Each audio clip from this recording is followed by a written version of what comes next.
Good morning, gamers. Hi, everyone. How are we doing? Sorry, just to look over to make sure my door was closed. Hello. Good morning, good evening, and good morning, and good morning, and good evening. How are we all doing today? Sorry I haven't been around. I've been busy. I'm still writing. I'm still writing my new script, okay? I do have a question. Do we, before we get into anything, do we have a um chapter next week, or are we on a break week? Does anyone know? I would like to know. No break? Oh, so we're going right back into it. Okay, because I was going to say something exciting, but there's no break. Can you see all these boxes back here? Real quick. Some people in my server know, and I think some people on Instagram know. Can you see all these boxes? Can you see that? Let me move the mic. Yeah! Thank you for the sub. And that's exactly what I was about to say. Congrats on your new place. Big news, everyone. Big news, big news. I finally found a place. Please clap. Please clap. I don't have a confetti. I don't have a popper. I don't have like anything to be a popper is a party popper, not drugs. I don't have anything to be able to throw in the air and go whoopee, you know, like no rice or birds or anything. But I finally found a place.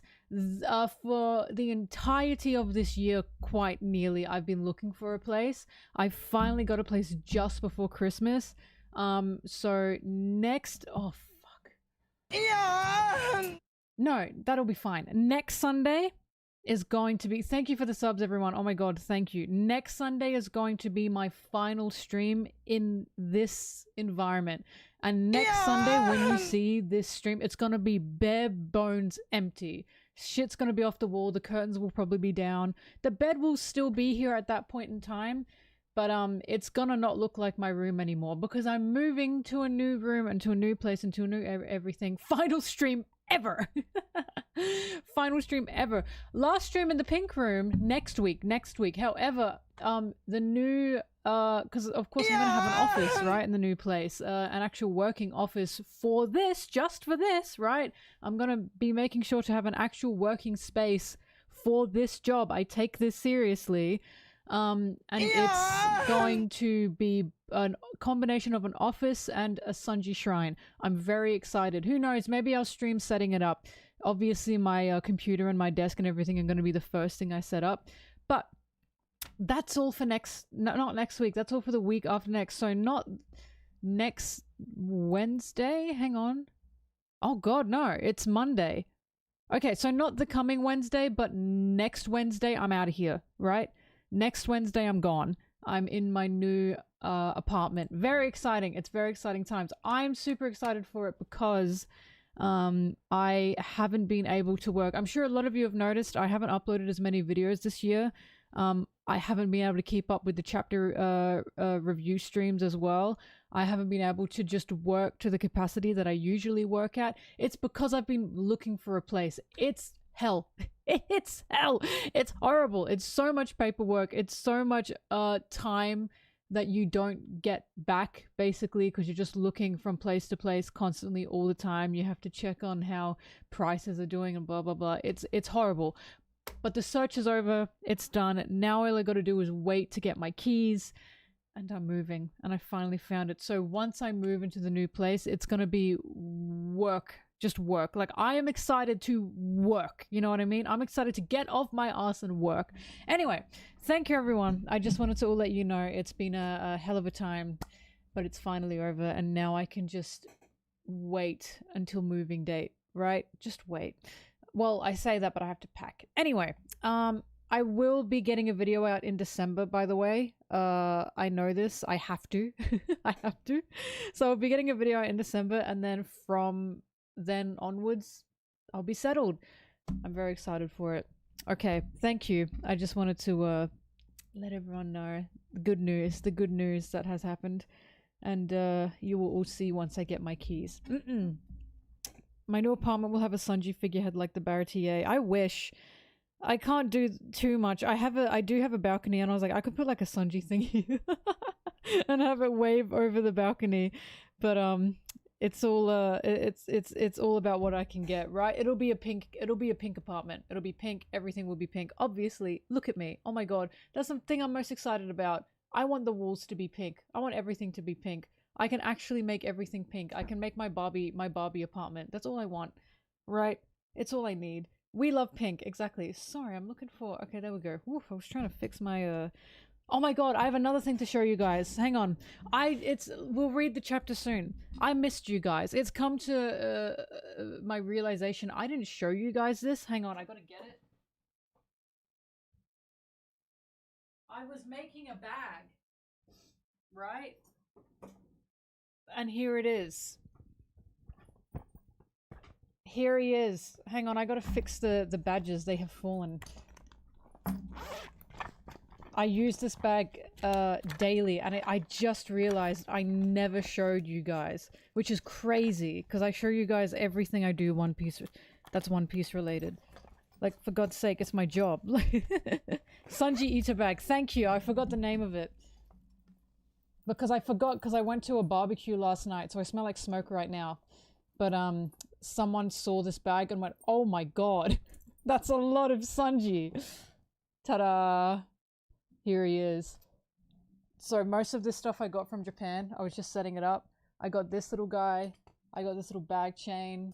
I've got him. It's a Whole Cake Island card in there, if you can see that. Thank you for the sub.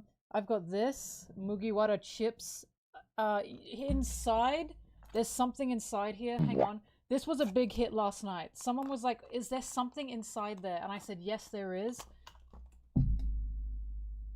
He's in there. Nyanji is inside. It was a huge hit. I pulled him out and everyone went, "Whoa." It's beautiful, right? No, and so he lives in there until I can take him out and like a party trick. This is his dream. Being, I think, a little purse dog for a woman is Sanji's dream. And the funniest thing is you can't even debate that. How? How can you possibly debate that, right? Oh, he would not like that. Oh, fucking if he wouldn't like that, of course he'd want to be a little purse dog for a woman. He'd love that. I've got all the badges as well. This Baratier badge at the very top, so I've got all the badges from this collection. This Baratier badge, oh, wrong side, hang on, I'm stupid. Oh my god, get out of my way. This Baratier badge at the top, get out of my way, at the top there, that one, the very top, is so hard to get. It was incredibly hard to get. So I got like so many duplicates of all the badges, except for the Baratier badge. I only got one. Boys? It was very difficult. I don't know if it was rare or what, but it was pissing me off when I was doing the gacha in Japan. I didn't show everything else. So of course I've got him. I've got, this is from the One Piece on Ice event. It was like a special thing. And then this is my favorite. Guess why? I love this art. I love this art. I love this art. I love it so much. Yeah! I showed everything on the other side, didn't I? Yeah, and it's not even finished. This was another hit. I said, wait, we're not even done. Because get ready for this. Pow. That's fucking right. That's right. You thought we were done. We were not done. He's even inside the bag. Exactly. Hydration. Yeah. I pull him out and people go, "Whoa, even more Sanji." There's also stickers on here. So the artists that made my icon, Ameirin Zosan, their name is, they made these stickers as well and she sent them to me and I love them. And I put them on my bottle because I was like, you know what, I can decorate it just more Sanji. Just a bit more Sanji, you know? One Piece is fantastic this week. Anyway, I just cannot believe I forgot. I do not have a Sanji umbrella, which is really upsetting. But it is, you can't really see it. Hang on. You know what? I'll show you guys my umbrella. Guess what it is if it's not Sanji, right? Hang on. I gotta step back. Sorry, you're getting like a bag tour. This is the best, because I couldn't get Sanji, this is the best I could do. Ta-da! This also makes people laugh. I'd like you, anyone who knows me, when I pull this out, it cracks them the fuck up. Because they know exactly what this means. That's the best I could do for umbrellas because I could not find. I am sure a Sanji specific umbrella. This is not a One Piece umbrella, but it is if you know me. I'm sure a One Piece Sanji umbrella exists out there. I've just never seen one. when it does exist, I will be getting it. The only issue is it will not be pink, and that'll really upset me because Sanji's got his own color palette, right? It's always this specific blue. Thanks for that. Thanks. It's always this specific blue that's on the bag. But yeah, I just totally forgot that I had this and I hadn't shown you guys. So you're welcome. I hope that was like the reason I remembered is because of last night. And everyone saw this bag and went, holy shit. I went out shopping for like house stuff and I was in like what are like fridges and ovens and washing machines called, like appliance. I was in like an appliance store and a guy came up and went, whoa, yeah! Sanji. And I went, yes. And I said, do you like One Piece? And he said, yes. I just have never seen that much Sanji before. And I said, I'm a fan. What can I say? I'm a fan of him. Anyway, I'll put this back now. Hang on, I'll be back. Don't be scared because I'm gone. Alright. Oh, and one more thing. He's also on my phone. This was also a hit because they laughed. The people last night laughed and said, oh my god, he's there as well. So there you go. Right? He has to be everywhere. He just has to be. The fan of Sanji. An RA pin. I have spent, like, because I went to Japan last year, right? So I have spent some time collecting things to be able to put them on my Sanji bag. And it's finally happened. I finally got the Ita bag that I wanted. Also, someone else said, who is Sanji? Someone else said, they said to me, oh, in YouTube, sorry. Someone on YouTube at the very beginning of the stream before anything happened, they said, 1 out of 10, how scary is the pink lady going to be today? It's always 10. It always is a 10. It always has to be a 10. Do you know how many times I've thought or said, I've openly said, like, I'm going to be calm. I'm going to be calm this stream. It never fucking happens. I'm not nonchalant. I'm not. I try to be. It like, because my friend, when I play games, I'm pretty nonchalant. And I'm nonchalant because it's like, I'm just like going through the motions. I am not nonchalant with One Piece. She was like, Mel, you're so nonchalant when you play games. I'm like, girl, I'm not a nonchalant person because games is something that's just like, I'm doing an activity. You know what I mean? One Piece is not an activity, right? One Piece is like a lifestyle. This is like Sunday church. I am in like my place of worship screaming the gospel right now. That shit is not calm. It's not calming. It's a whole spiritual experience. I am not even like, I don't feel crazy saying this because I know you guys understand what I'm saying here. Every Sunday when we get a chapter, it's a build, you know what I mean? Like it's energy. So much energy is about to like, you know, like it's the Goku emote where it's like, give me your energy, and it's like they're holding up the little energy ball. That's what it feels like whenever a One Piece chapter comes out, and I feel it in the world. I feel it from everyone in the world. I feel when someone has read the new chapter. Don't you feel that too? Don't you feel the collective Sunday energy or the collective Leaks energy, whoever reads fucking whatever? Like, don't you? I feel it. I feel it in the world. I feel like the air and the stars have like shifted. Everything, like the atmosphere has changed in like a good way, you know? Like things are happening. I sound fucking insane, but I know you guys know. This is not a game. This is not a game. This is like Sundays for Christians. Oh, yeah, it's fucking church time. Anyway, sorry. Okay. Sorry, I just went crazy just then. But I know you all know what I mean. Let's actually start reading the chapter. I just went bonk. People are going to be like, oh my god, can you please start reading? I'm sorry I get excited. I'm glad I could do my show and tell with my Sanji bag. Oh, sorry. The reason I remember this as well, I got one more in me. Hang on. This necklace... This necklace, you can't see it. Guess who's on the necklace? Guess who's on the necklace?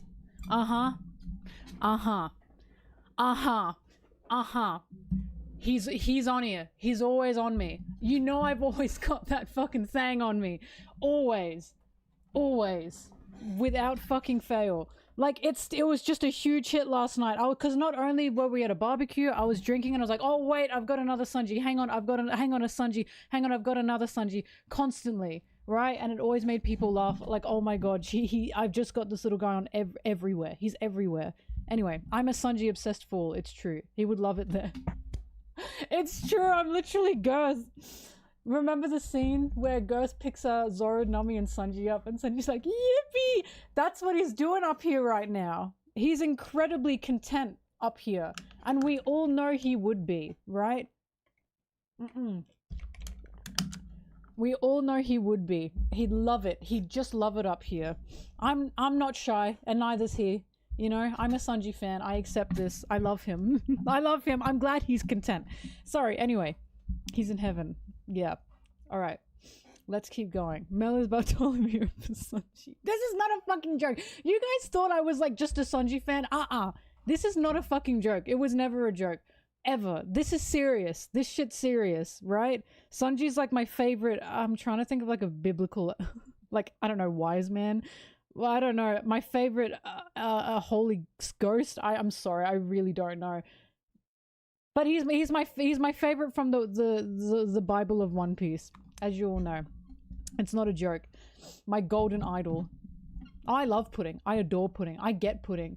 Pudding is like the Sanji fan because she likes him, but she's like, oh my god, kill yourself. Like, you don't understand when she's like, oh, what is this disgusting imp? Like, yeah, it's she's so real. Like, she's like, oh my god, I love him. Ew. She gets it. Like, Oda wrote the ideal Sanji fan in Pudding. That's seriously what it's like. It's truly what it's like. We take his highs, we take his lows, but we love him no matter what. It's the unfortunate truth of the matter. She's the Sanji fan experience. It is. It is. I love her. I remember when I was first reading the manga, and I remember how much I was laughing at her because I was like, oh god, she's so relatable. She's just like me. She's just like me for real. Okay, we'll start actually reading the chapter. Thank you for listening to all of that. I know I can yap a lot. I'm just excited. I'm excited to be here. What can I say? Anyway, let's get on with it. Also, for those who would like to know, yes, I did look for Sanji earrings, and yes, I did look for a Sanji ring. They did not exist at the time. If they did exist, you can bet I'd be wearing them right now. Thank you. And, oh, I've just opened it, and I've opened it to a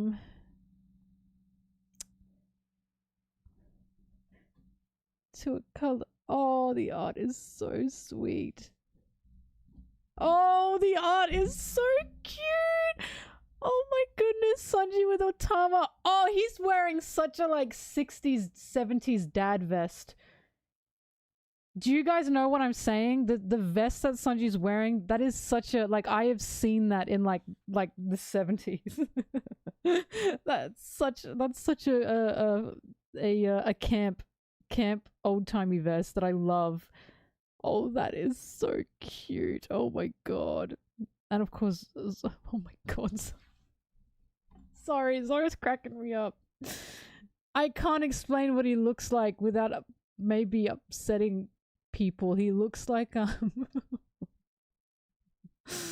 well, how do I say this?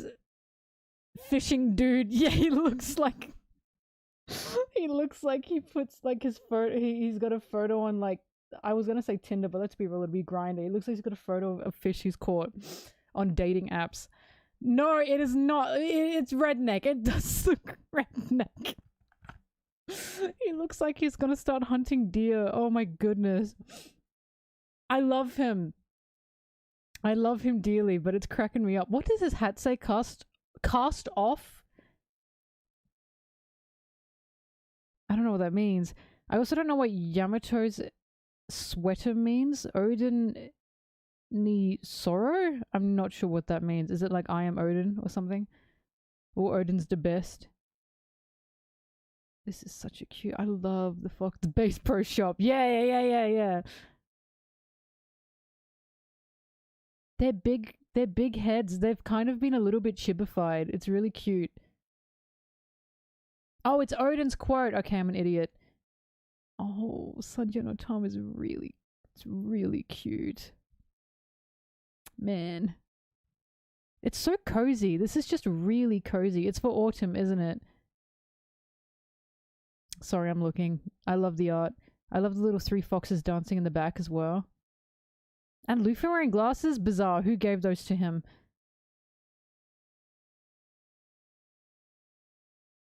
Oh, Nami looks great too. What's that say?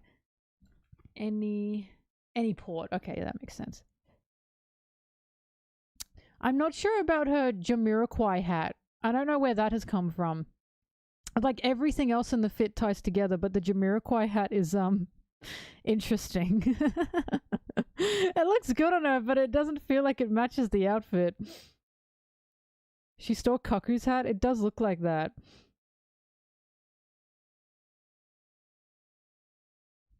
Oh my god, maybe it means something. I'm sure theorists came up with stuff for that.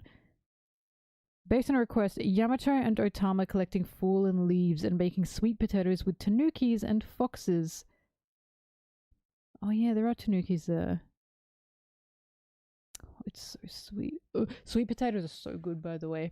The one thing that I was desperate to get when I was because I went to Japan during very early spring, so it was still really cold. I was desperate to get sweet potatoes, like baked to this like this. They're so delicious. Like, and they're just like a vegetable, so I wasn't expecting it. Oh, Sanji's so cute. Oh, his outfit's so cozy as well. It's really pissing me off. Oh, it's really pissing me off. God. Sorry, pissing me off in a way that I just love it, but it's pissing me off because it's like, you know, cuteness aggression. Sorry, okay. It's like 70s, 80s, right? That's what I was thinking. His outfit is so 70s to 80s. Like the colors and everything. I swear I have seen a jacket just like this in my mum and dad's wardrobe. I swear I have. Oh, God. Alright, anyway. We will move on. Robert, it's pissing me off. Okay, sorry. Because I know the chapters have been really emotional, so I know I'm gonna be like, okay, let's get into it. Let's get into it. Let's get into it.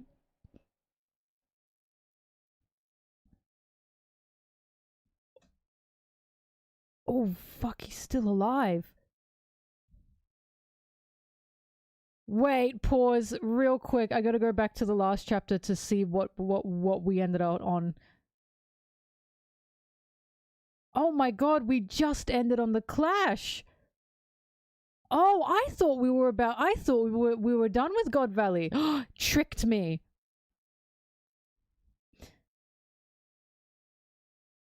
Has the curse worn off? Whoa, he fucked them. Whoa. Roger looks like when Luffy was waiting for Sanji in Whole Cake Island, the panel. Sorry, I just had to bring that up. Anyway, yeah. News stories.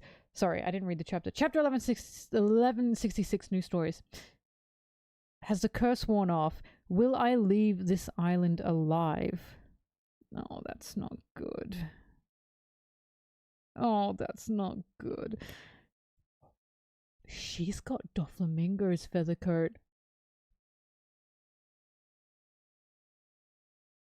I wonder if that's on purpose. Nope, guess not. Roger, Garp, you better run. No reason to stick around and die with me. Oh, right. Forgot to say one thing. I'm glad you stopped me. Thanks.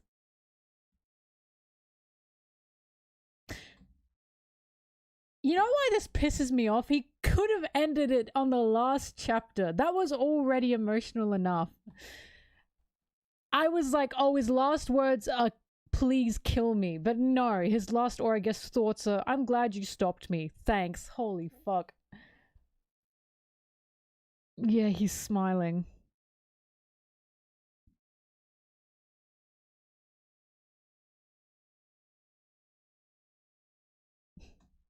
I really like rocks, so this is fucking with me. Shanks's disgusting fucking granddaddy. Ugh. Oh, sorry, that's not his granddaddy, that's his papa. That's like his dad. Shanks's disgusting dad. Ew. Oh.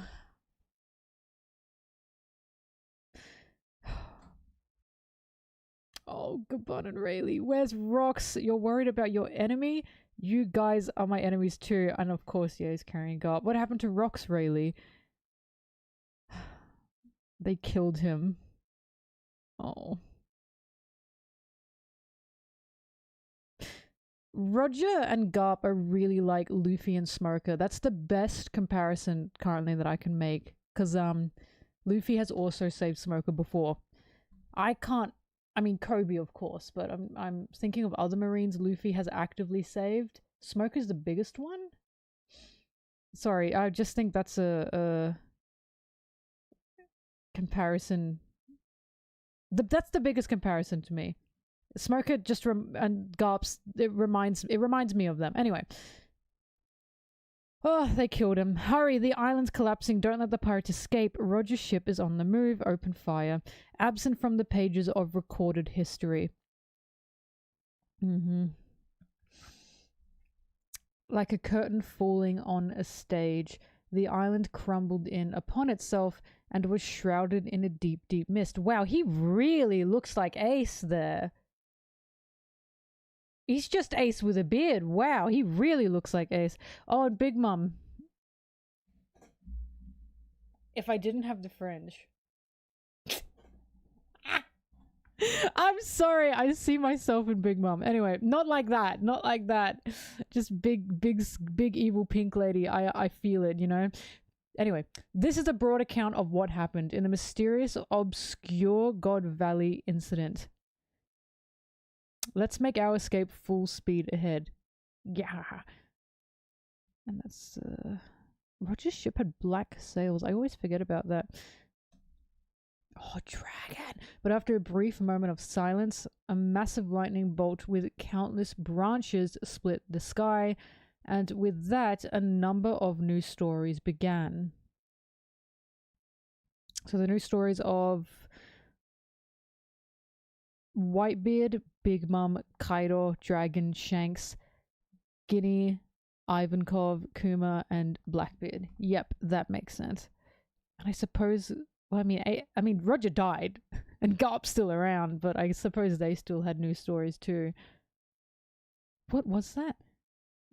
A massive lightning bolt with countless branches split the sky. I wonder if that's anything.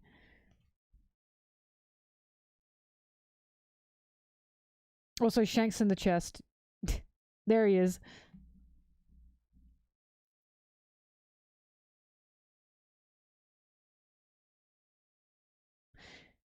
We still gotta wait. Yes, not until Roger wakes up. Hurry up, Captain Roger. I want to open those chests. Oh my god, they're about to become fathers. Roger, sorry to worry you all like that. Oh, good, you're better now. Anyway, check this out. Were you really worried for me or not? Oh, Rayleigh and Shaki are so cute. Why does Rayleigh have a little mustache here? Fuck is going on? We got Shaki out safe and sound. Oh, they are so cute. They're incredibly cute. I really like them. And Gloriosa's with them.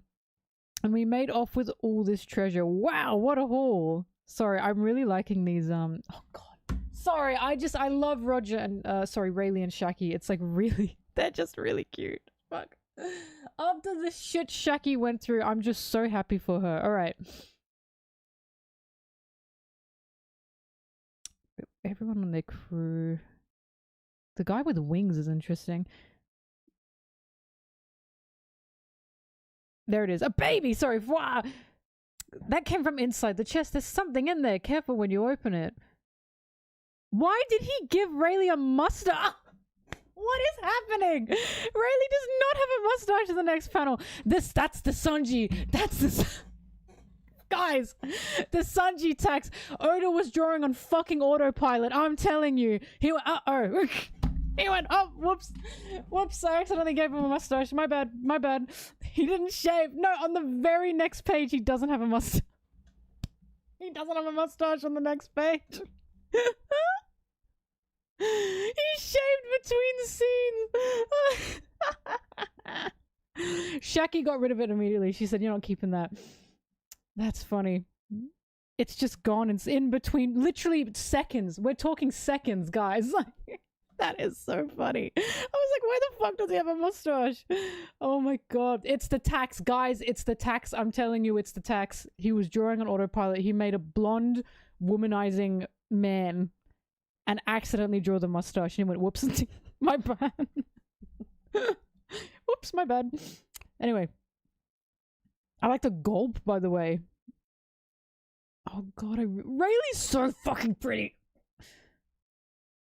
Oh god, Rayleigh is so beautiful. I feel sick to my stomach. It became a mother. He became a mother and it disappeared. I'm gonna crack the fuck up if Rayleigh says, Shaki, I can't come with you. I have to raise this baby. I have to raise this child with Roger. Wait. Oh my god. God, he's so beautiful. A baby? There he is. Ugly little baby Shanks dropped on his head at birth. I'm a mother now, Shaki. The downfall of the Rocks pirates. The story, of course, was heavily sanitized and prominently featured the exploits of Garp, the hero. The Rocks pirates are done for. Rocks is dead. I just knew Vice Admiral Garp was the real strongest man around. Garp! Garp! Now there's a true hero! Ooh. See, he's reacting like Smoker. What is this drivel? Vice Admiral Garp, stop. Bring me this Morgan's guy. He needs to answer for this. It's exactly the way Smoker reacted in Alabaster. Exactly the way he reacted in Alabaster. Bring me this Morgan's guy. He needs to answer for this. Oh, stop it, Garp. The government clearly paid him off to write this. What is Oda trying to say? What's he trying to say? I surely don't know. I surely don't know what he's possibly trying to say through all of this. I just could not tell you. Wow. The world government and the Navy are both... Fucking hell, Sengoku's ugly. The world government and the Navy are both massive organizations. If you include the militaries of all the member countries, there are tens of millions of soldiers across the world. It's impossible to be completely aware of what every last one of them is doing. Why are you fucking talking about this? So when I notice that the upper management is doing something insane, I can just look the other way. Huh? That's what I hate about you, Sengoku, you ladder climbing fool. Shut up. What is barking from the bottom of the cliff going to accomplish? T. Stop it, you two. If you turn out like them, I'm gonna kill you myself. Well, with friends like you, how can I possibly go wrong? Don't tell me you're quitting, Garp. You some kind of idiot. I've got plenty to protect down at the bottom of the cliff, as you call it. Okay, we'll keep going. We'll keep going. We'll keep going. We'll keep going. But why has nothing changed? We'll keep going. We'll keep going. Elbaf New World. Wow, you're back again. I'm not taking you with me. See, there they are. How many times do I have to say it, Squirt? You really think I take kids onto my crew? Ah, what a mess. Ignored by those guys. Sorry, what a mess. Ignored by the guy whose attention I want. Oh, stop it. And followed around by some annoying snot-nosed brat instead. I think you're Nika, Rocks. Nika? The warrior of liberation. He laughs as he tears down the world. He tears it down. Well, I'm going to be the king of the world. If anyone's got that kind of power, it's Harold. What? Listen to this, Loki. Slumbering somewhere out there in the world is a bunch of incredible destroyers by the name of Galela, and the guy who can actually control them is your old man. I could have all the outlaws in the world under my command if me and Harold team up. Who could possibly stop us? Wow, that's so cool. So why doesn't my dad team up with you? Because of love. But I'll keep coming back 100 times, 200, as many as it takes. Oh.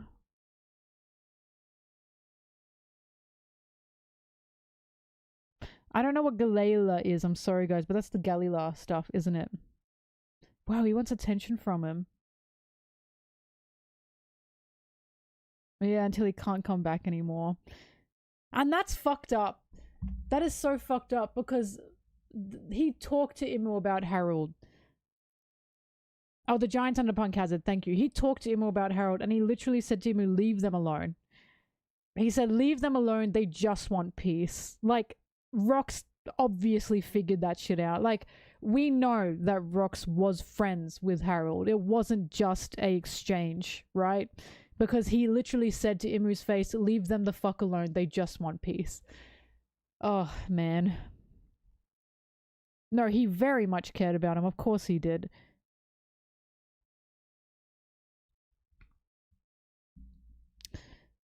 There's been an assault. It was King Harold of Elbaf. Has he hurt any civilians? No. This is on a certain island. It's a giant ruffian that he's beating, but it's so brutal. You still don't get it, do you? Yes, I do. I'm sorry. I'll never pillage the humans again. You don't get it. None of you do. All of you scum with size as your only quality are the ones who built the giants' history of terror. And because of you, no one believes us. They don't believe that we seek a peaceful seat among the nations of the world. Your Majesty, he's unconscious. I wanted Elbaf to join the world government to avoid losing their faith, and that was why I couldn't help him. My greatest friend begged me for help and I turned my back on him. I left him there to die. Whoever's side fortune is on, it doesn't feel like mine. So lend me your aid. Oh. My greatest friend. Holy fuck. I'm such a Rox fan. Wow, I'm such a Rox fan. Oh. Now I cannot turn back from this path. I refuse to overlook the evil of the giants. Oh God, I feel like he's going the wrong way. Howdy do, boys! Morley is there? The giant on the ground.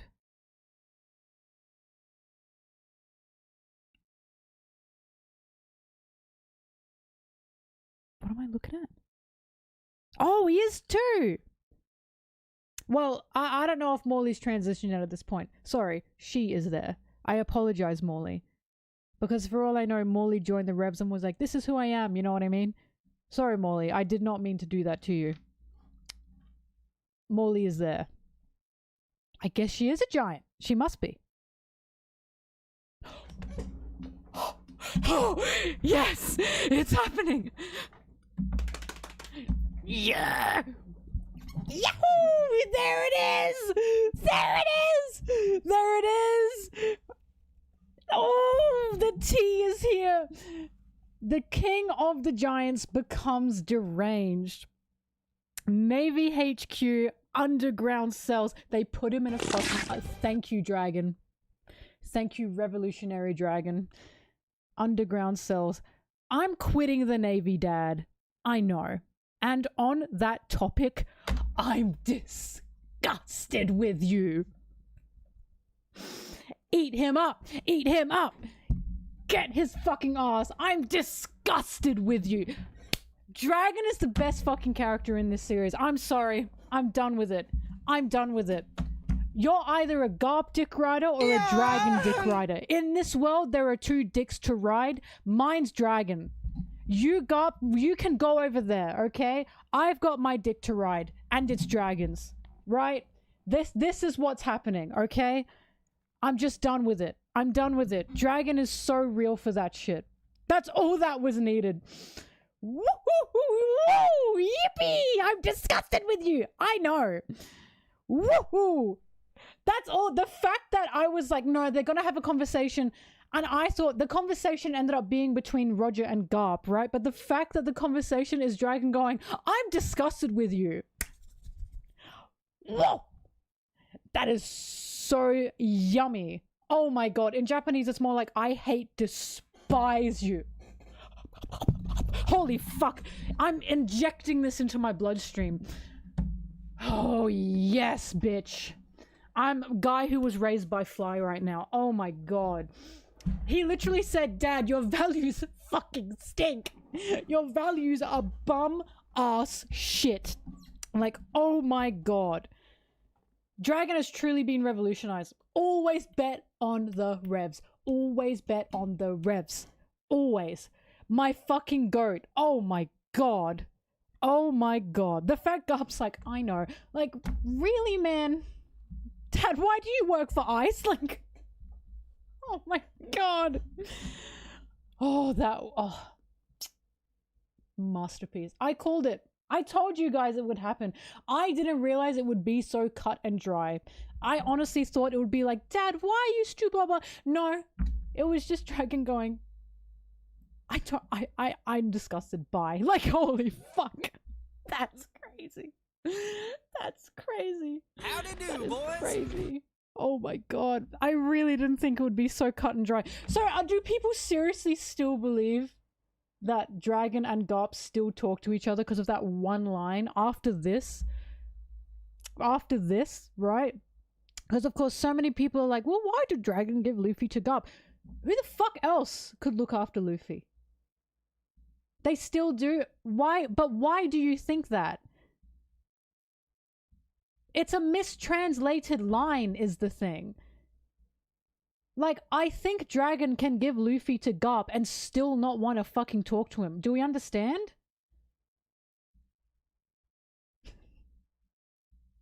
Like, do we understand? Like, he can, he has no one else to give Luffy to. Who fucking else could he give Luffy to? There's no one. Think about Roger giving Ace to Garp. There's no one else, right?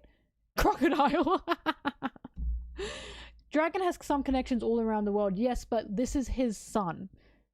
You know? He's the most wanted man in the world, right? And if anyone is going to keep Luffy away from Dragon's own reputation and who he is, it's probably going to be Garp, right? Garp tried to train Luffy to be a Marine, and he shouldn't have. Anyway. Knows Garp would just turn him in. Garp was mistranslated. Let me explain. Basically, it's like up in the air of what is actually being said, but there's the scene in the end of Water 7, or the end of Enies Lobby, whatever you want to say, where Garp was like, Dragon told me that I was told by Dragon or something that you saw him, you saw your father, or whatever the fuck. So people are like, oh, so him and Dragon still talk. The line is actually more ambiguous than that. Another translation could be, I was told that you saw Dragon, right? And we know Smoker was there, and we know other Marines were there. So it's either you can take it as Dragon specifically told Garp, which I'm honestly thinking now is not as realistic, or it can be seen as Garp was informed that Dragon was at Logtown, which makes more sense. Currently, it makes more sense to me. Because it makes sense to me that Dragon just dropped Luffy up at Garp's headquarters and left. Like, I don't want to talk to you, Dad, but I can't have my son with me because it'll get him killed. I'm sorry, bye. Like, that makes the most sense to me. That he was like, I don't want to talk to you, but my son's in trouble if he stays with me. So, bye. Like, that makes sense. Smoker told Garp, right? It's up in the air, but I think that single line does not clarify anything. Who knows? Maybe they do still talk, but it's pretty tough now to say they still talk when Dragon's like, I'm fucking disgusted with you. Right? Oh, God. Also, how interesting that Garp set Dragon free from his cell, but he couldn't do that for Ace.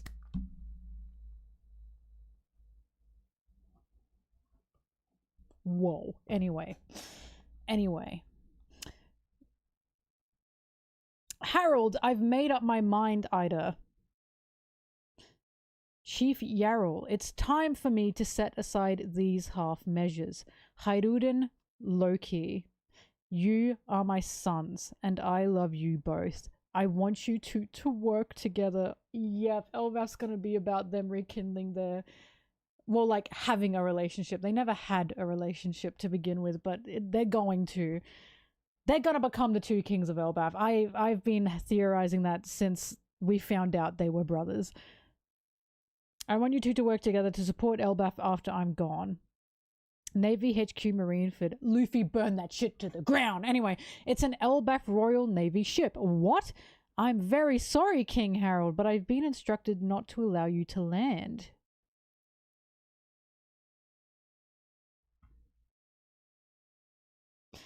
Officers of the Navy and dignitaries of the world government, please hear me out. Ooh.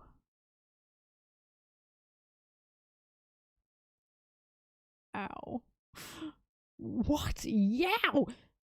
Oh, it hurts. It really hurts seeing Harold Dick sucking up to the world government. It really hurts. Allow me this chance to atone for 1,000 years of history. I'm sorry, I want to apologize for all the mistakes that giant kind has made. I wish to prove my oath of peace so that the children of Elbaf can lead fruitful lives without hurting anyone, so that they can live hand in hand with humanity. I want a chance to atone for our sins. If that means I must be a slave, so be it.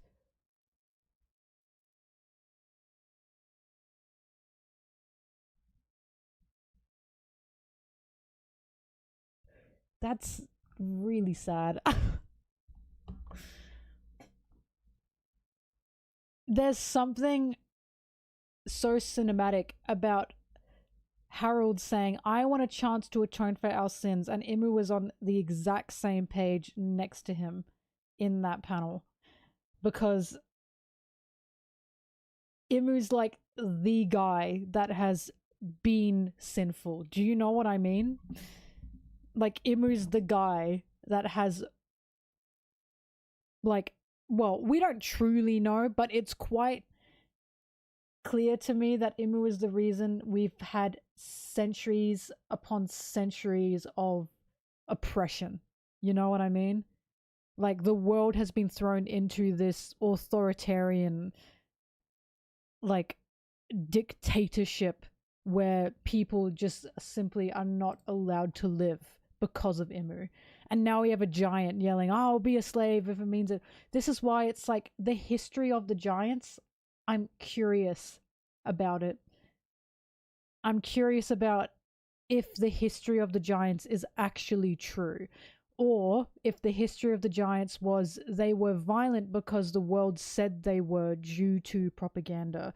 Because the giants were with Joy Boy. They sided with Joy Boy. We know this because of the mural, right? So even the history of the giants, I'm not totally set on. Because for all I know, this is false. The giants being violent could have very well been Imu or the world government from 800 years ago claiming that the giants are violent because of the war they were a part of. I truly don't know. Or it could have been resistance, right? Like, for all I know, maybe the giants do. Because here's the thing. It's also something to be said if the giants did have a violent history and they do want to be part of something here, because that's realistic as well. Historically, that has happened too. There are very many countries with very violent figurines. You made me say figurines, with very violent histories. And they now want to atone for that, right? But I feel that can't be the case here because of what the world government is and what Imu is. I was going to say Oz Jr. I think that's incredibly significant. Oz Jr. was an ancient giant, had the looks, the horns, and everything. But Oz Jr. was incredibly soft, incredibly kind, an incredibly sweet being. All he wanted was a hat. He just wanted a hat so he could not have to have snow fall on his head or rain fall on his head. And Ace made him that hat and they became besties, right? So I look at this and I'm like, I don't know the history of the giants. But here's the thing. Saul said to not be compared to those violent Elbathians, so perhaps there is some truth. But where is Saul getting that history from? Right? For all we know, Saul is saying that because of what he has heard. So I'm unsure of the Giants' history at this point in time, because from everything I know of One Piece, it's pointing towards the Giants were violent, but they were not violent because they were just violent. You know what I mean? Like, it's very possible they were just part of the revolution 800 years ago and it didn't work. And they, like, were given this violent title. Or they turned to violence because they'd been trying to get freedom for years and years and years at a time, and they never got it, and then this is what they've turned into. Howdy do, Do you know what I boys? mean? Again, I'm not sure what is or isn't true here, but it's interesting because we know Harold's in the wrong. We know that this is sad. This is depressing because the person that Harold is trying to appeal to will never see them as people, will never give them rights, ever. And we also know that he was betrayed. We also know that something happened that made Harold get killed by the very people he was trying to be a part of, right? Oh yeah, no, I think Loki despises this. Loki looked up to Rock. Also, here's another thing. Rox clearly did not have a fucking vendetta against Loki. I keep saying Rox stabbing Loki the way he did seems out of character. Rox was not needlessly violent, no matter what anyone says. He wasn't a crazy fucking psychopath that would just stab children. He wasn't. Yes, he hit Loki when he was younger. I'm not saying he's the best. I'm not saying Rox is a saint. I'm saying that that was such an extreme. Even Whitebeard was like, you don't have to stab a child. Like, that's a bit too far. And Rox was like, oh my god, shut up. You know? So now we're seeing Rox and Loki actually talking to each other. And it's similar to Luffy and Shanks.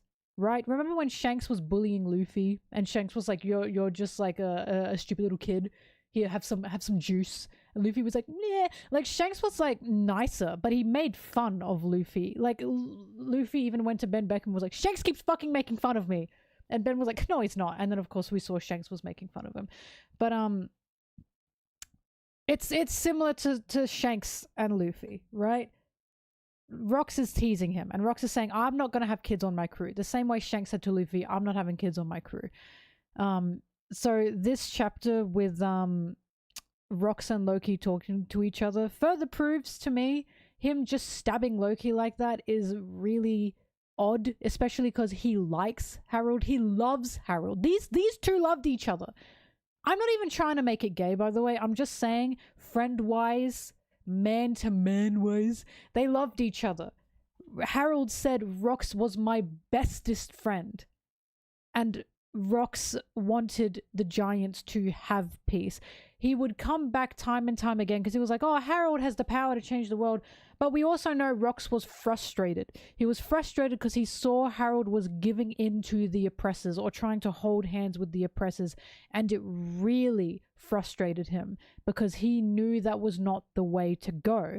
And why would he know that? Because he's literally got a name that makes him against the world government. Like, you think Rox hasn't thought himself, maybe I should cozy up to the world government, give them my hand, see if they want to let me live that way? Fuck no. Rox was literally in a position himself where he was seen as an outcast, as an outlaw by the government from birth due to his name. So he was watching Harold make all the mistakes that he knew would cause pain, and it hurt him. It hurt him so much that he fought with Harold in one of the previous chapters, and he was like, you're an idiot, you're being stupid, like, you do not cozy up to the world government. And Harold's going, you won't understand. Now we know, like, Rox very much understands. He very much understands what Harold is going through. But for being a Davy, yeah. But it's clear that those two very much cared about each other, and it's just so sad. It's so sad that Rox saw his best friend who he loved making these mistakes. Like, I just have to remind you guys, the last time Rox mentioned Harold was to Imu when he said, leave them alone, they just want peace. That is not a man who is trying to use Harold. And that is not a man who's trying to use the Giants. He said to the power of the world, leave them alone, they just want peace. That's a crazy fucking thing to say. I've never seen the Giants so humanized until that point. Until Rox defended them like that. Right? I'm sure there are moments with Luffy and Dory and Broggy. Like, I'm sure the Giants are also very well humanized by the Straw Hats and by Luffy. But seeing Rox say to Imu, leave them alone, all they want is peace, is crazy. Like, he's truly seeing them as beings with rights. You know what I mean? He's truly seeing them as people. And no one else was seeing them like that at that time. It was just Rox. Which is just sad. No, I don't think it was weird that Whitebeard just left Rox at all, because I think a lot of the crew were worried that that would happen, and it hurt, you know? I don't think that was weird at all. But also, if you don't know Imu's powers, how can you possibly guess that, you know? How can you possibly guess that? They didn't even know these powers existed, and suddenly Rox has jumped on them. And it's like, I would have turned my back as well, because it's like, that'd be a tough situation to deal with. We have to remember they're in the middle of a battlefield. Like, what are they meant to do? And the only reason Roger and Garp picked that Rox wasn't really himself is because Rox was saying to them, help me, kill me, right? Roger and Garp also didn't physically, like, understand. He was visibly different, but who the fuck knows what's going on? That's maybe Hockey just does that. Remember the wacky world that they live in, right? Luffy turns into fucking Gear 5 and he's like, yeah, I'm just Luffy. You know what I mean? Like, I think it's very fair that even though he looked different, you can still be like, oh, this is just shit that he's doing. This is a fucking crazy world that we're a part of. I think that's totally fair, especially in the middle of a battlefield. Especially if you can't even, like, hear anything he's saying, you know? The only reason Roger and Garp knew anything is because Rox said something and they heard it.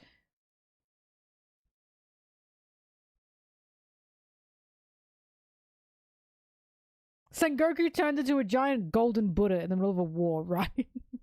Zoro grew 2 heads, exactly. It's like, I just don't think that's the craziest thing, right? I think it's like, we're living in a crazy fucking world.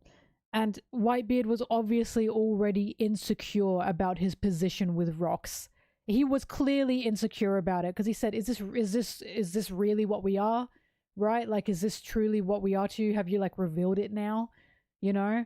Like, he was insecure about how Rox saw him and how he was with Rox in many ways. So that basically, it didn't take much for him. He was clearly worried, and that was the tipping point.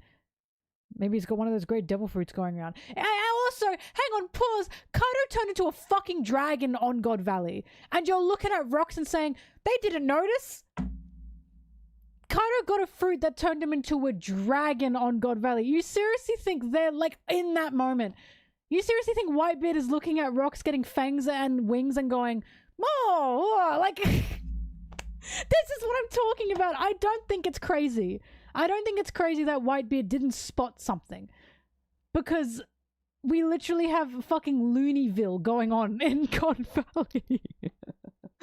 I think it's totally fair that he didn't spot that. Rox never had a fruit. Kaido never had a fruit until God Valley. Like, he never had one until God Valley. At all. Like, on God Valley is when he got a fruit and turned into a dragon. You think Whitebeard... something is occurring, like... You know? I just think it's totally fair that Whitebeard did not spot that. Yeah, you can see the anger and sadness, right? He was clearly already worried, and that was enough for him.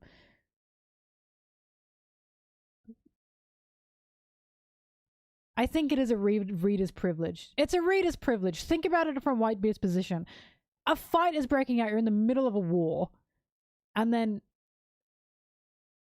Hang on. Someone said, a little disappointed that the Rocks Pirates broke up, not because of betrayal, but because of mind control. No, I love that. I think that is totally on brand. And I think that's totally on brand because that is such a showing of how the world government, especially Imu, was ruining these people's lives. The reason we have the current emperors we have in the current One Piece, Whitebeard, Big Mom, Kaido, is because of what Imu has done. This is an example of the powers of the world trickling down to create more chaos. Right? That's what that's an example of. I think that's fucking fantastic. It wasn't just pirates having an infight. This was a direct control of the powers of the world ruining lives. And I think that's just phenomenal. There was betrayal in the Rocks Pirates, but it wasn't amongst the characters who were the big shots.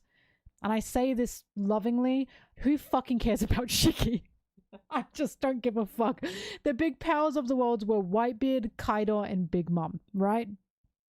Whitebeard, Kaido, and Big Mom would not be where they are had that not happened to Rocks, had Imu not done that to Rocks, right? That never would have happened had Imu not done that to Rocks.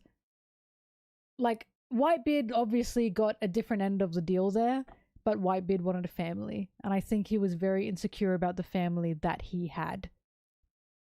Shiki's just a bum. Shiki's just a bum. But the mind control, I think it makes it a lot more tragic. That makes it so, this is a theme of One Piece: propaganda, historical manipulation. Imu has literally manipulated this crew to fall apart. That's tragic.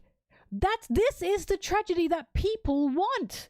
That's unbelievable tragedy. This crew could still be together, could still have a proper a ship dynamic and crewmate loving dynamic had Imu not done what they did.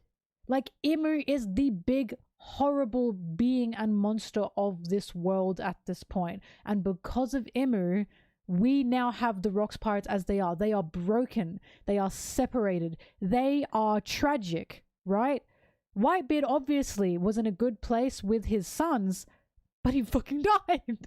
He lost Ace and he died after that, right? And now Marco, the Whitebeard crew, are just everywhere. They're just a mess currently because they have nothing. They have no one. Whitebeard's fucking Marco's all by himself. He's got nothing to do, you know? It makes me sad for him because people keep dying around him and he doesn't know what to do. So it's I'm not saying that Whitebeard is not better off without Rocks, but I am saying that Rocks, Kaido, and Big Mom Whitebeard, Kaido, and Big Mom clearly had closer relationships, especially with and around Rocks, and the destruction and the mind control of Rocks is tragic. It's unbelievably tragic because they cared about each other, and a lot of people, when I say this, a lot of people don't seem to well, why do they care about each other? They clearly did if they had the reactions they had. Oh god, my stream disconnected. Hang on, I'm coming back. Oh, for God's sake.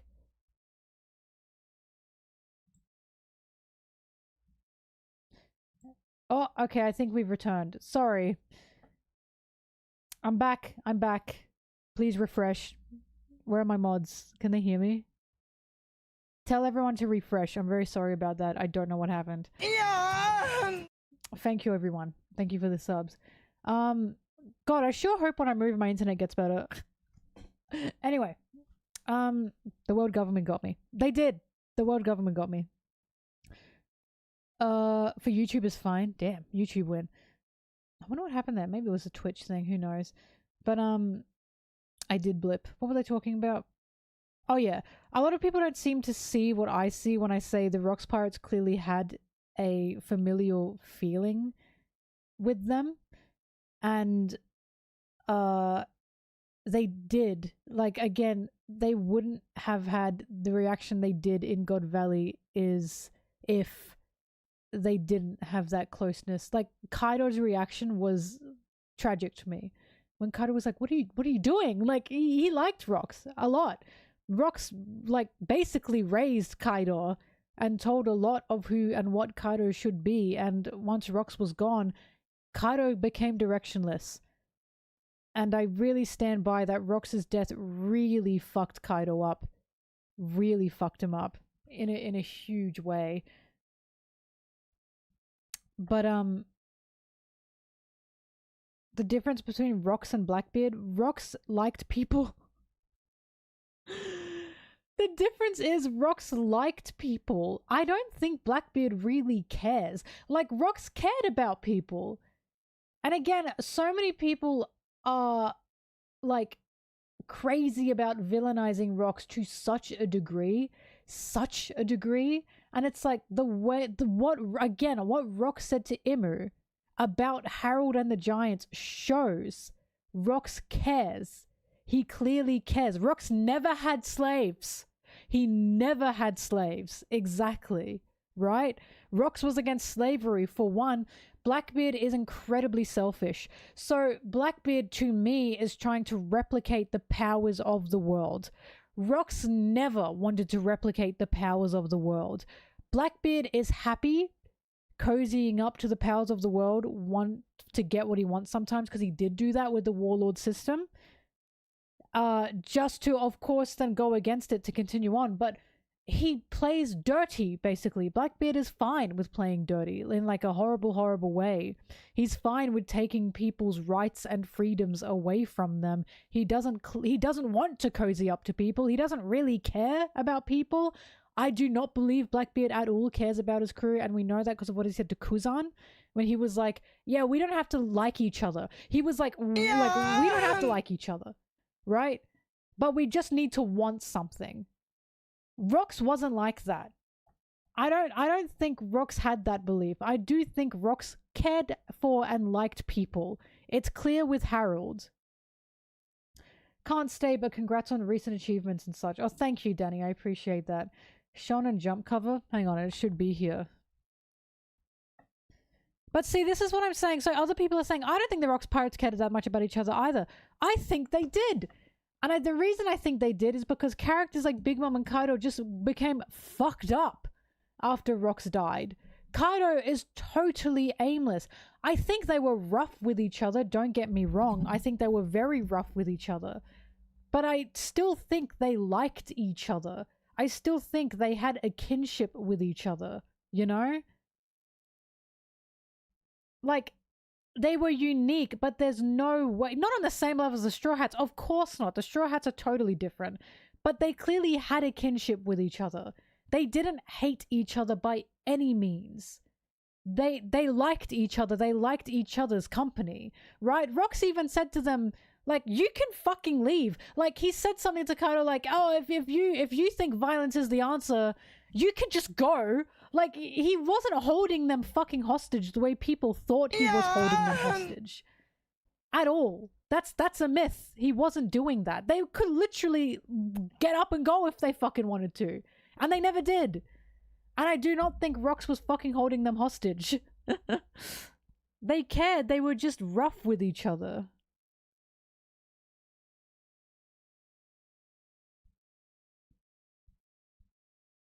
Where can I see the volume cover?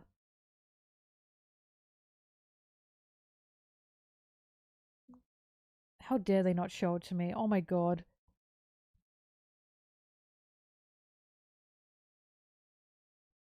Yeah, I said, who fucking cares about Shiki? I'm not saying they're all perfect. I'm saying the big players in the Rox crew that Rox directly talked to or saw on God Valley after he turned, those are the ones that mattered.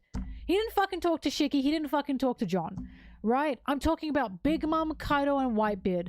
Those four were clearly a little group. And they clearly had a respect for each other and a care for each other. You can say so only four. Those only four became the emperors. Right? That's what I'm talking about. Like, yes, it's still a small amount, but they are still characters that cared about each other. Right? I'm not saying all of the Rox Pirates, but I'm saying Rox cared about them. Those are the big players on the game. Shiki was always a fucking bastard. Who gives a fuck about Shiki? John is kind of not relevant. But the relevant characters, right?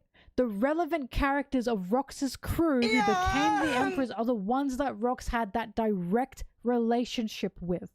That's important. That's an important topic. Like, that's an important thing to understand. They clearly had that relationship and they had that dynamic. Kaido was confused and shocked when Rox turned on him. Why the fuck would he be confused and shocked about Rox turning on him if he didn't give a fuck about the guy? You know what I mean? Why would Whitebeard, for the matter, say what he said to Rox when that happened? They felt betrayed. They clearly liked each other. He's got the buggy blue.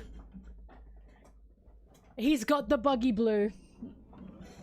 Oh boy, here we go. Here we go. He's got the buggy blue. All right. All right. It begins. And so it begins.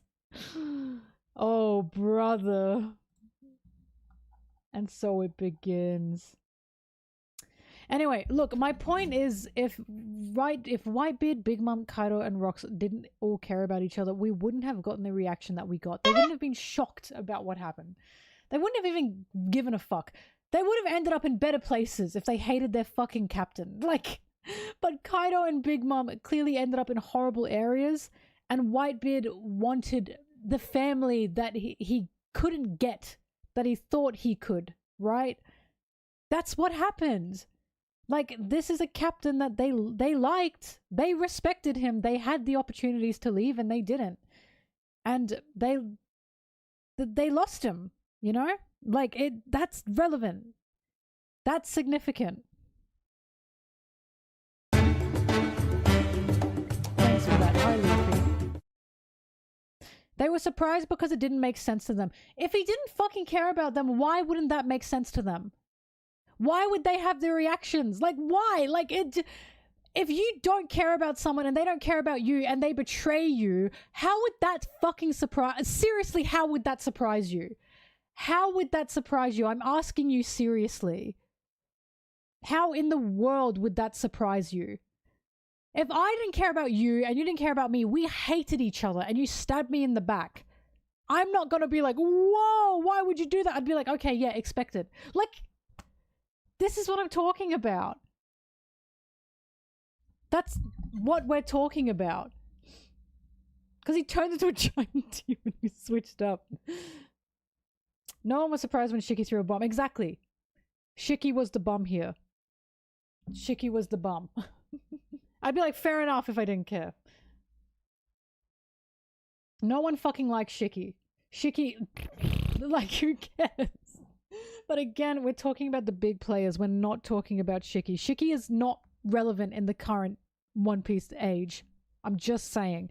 Big Mom, Kaido, and Whitebeard are. They are relevant.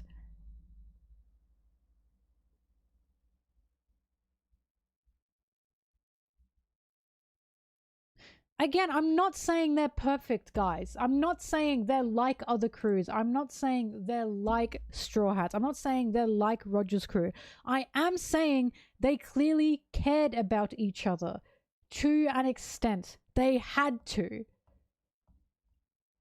Because otherwise they wouldn't have been around Rox. Like, just point blank, they wouldn't have been. Rox said to Kaido, you can fucking leave at one point. You know? Like, again, why, if they hated him, why? It's not like Rox is Blackbeard. He's not Blackbeard. How many times do I have to say? They could have cared a bit more. I think they did care a bit more, and I think the proof in them caring more is where they ended up. The fact they ended up where they were, especially Kaido and Big Mom, as broken, miserable people with no real aim apart from violence, is pretty clear to me that they cared. They had stability with Rox, and Rox dying ruined them. It just ruined them, right? Whitebeard went the other way because what happened hurt him greatly, to the point that he was like, I'll make my own family.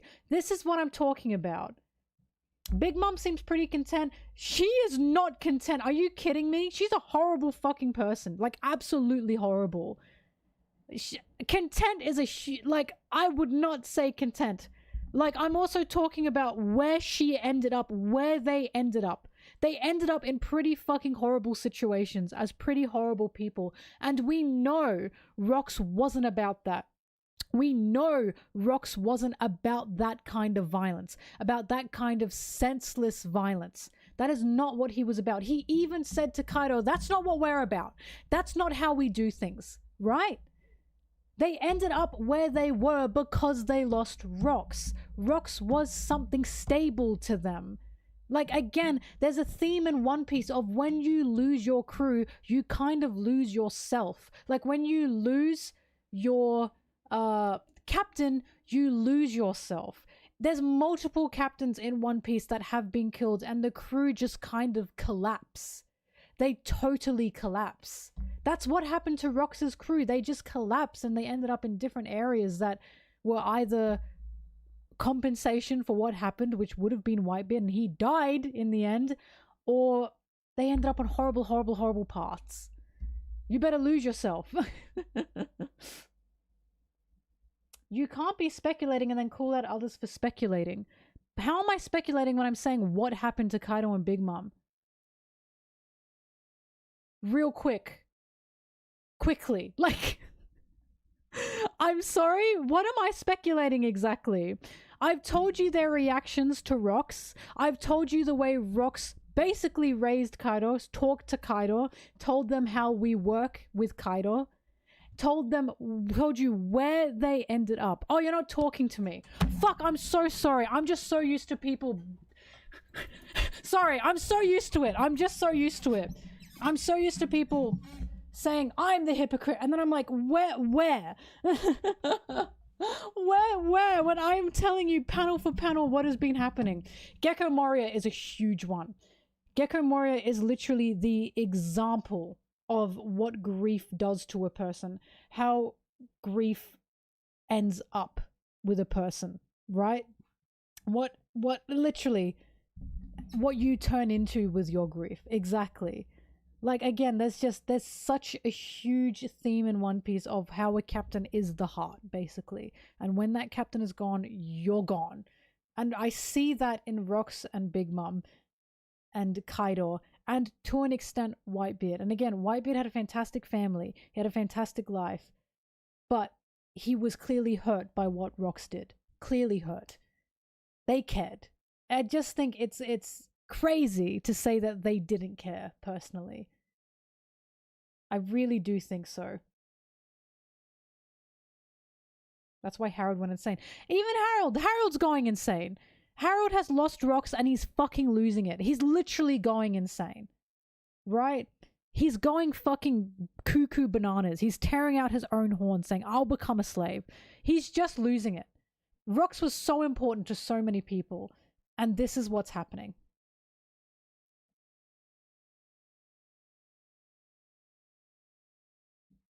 If they cared, why not pursue Rox? Because he fucking died. What are you talking about?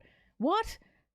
Because they thought he betrayed them. Like, because they thought this is it. He was betraying them. In the middle of a battlefield, fuck else are you supposed to do? Quick, Rox, let's sit down in this battlefield and talk this out. That's not happening. Like, they're in the middle of a war zone. You have nothing to comprehend in that moment.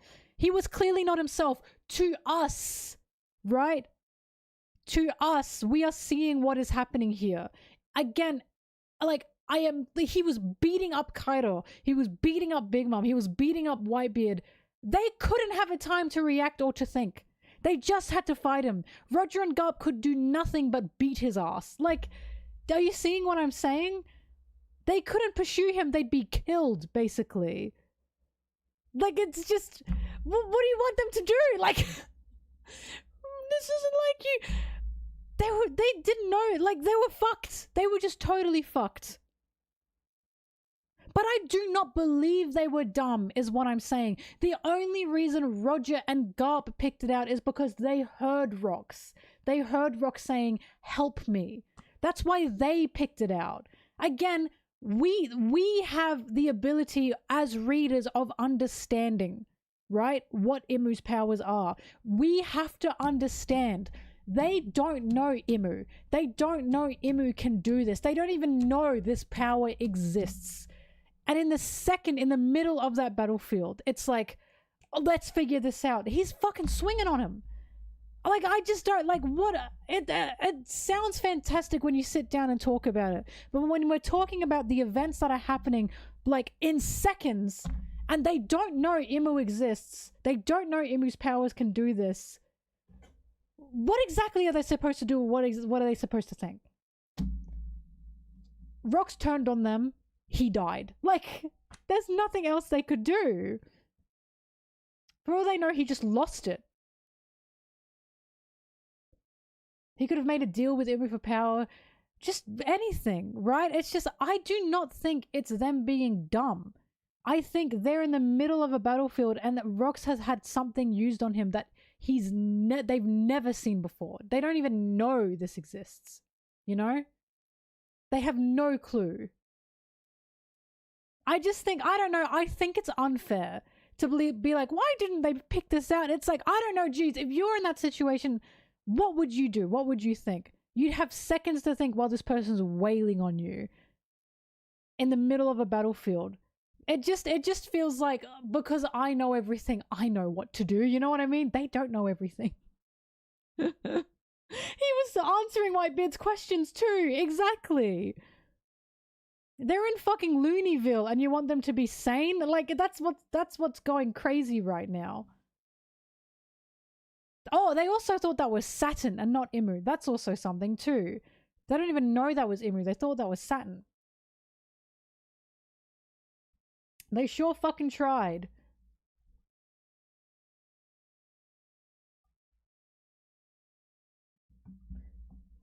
Well, they didn't give it a thought because, again, they were clearly insecure about it. I think they liked him and they respected him and they cared. But there was always that worry, right? That maybe this could happen. And it happened. To them, it happened, but Rox is clearly not like that. The King of Rats.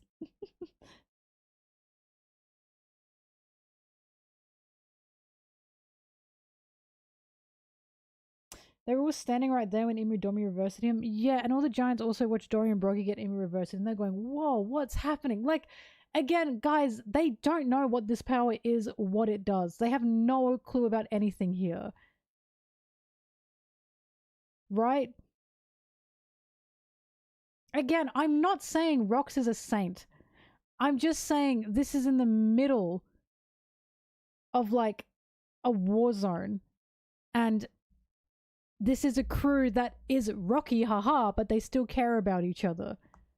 And then suddenly their crew turns on them and the captain turns on them and they go, okay. Like someone said, imagine if Luffy did this. Rox isn't Luffy, for one. Rox did not treat his crew the way Luffy treated his crew. Big Mom and Kaido, for a matter, as well, are not Nami and Usopp. These are different crew dynamics. You're basically comparing apples to oranges, right? I'm not saying Rox is perfect. I'm not saying Rox is a saint. But I am saying that Rox cared. It's very clear that he cared. He cared to the point that he was telling his crew, this is how we do things to Kaido, right? We are not violent. We do not solve things with our fists. If you want to do that, you're leaving my crew, right? And again, they had the option to get up and leave, and they didn't. Luffy's crew's insane. I know you're not saying they hated each other, but you're saying it just doesn't make sense. And I'm saying, but you're comparing them to a crew that, like, is totally, like, love. Like, they're in love. You know what I mean?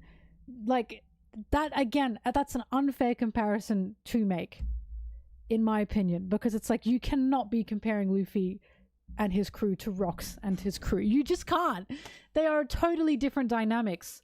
Rox has a crew that's, again, they're unstable, but they like each other. And they always did. They did. They were just rocky.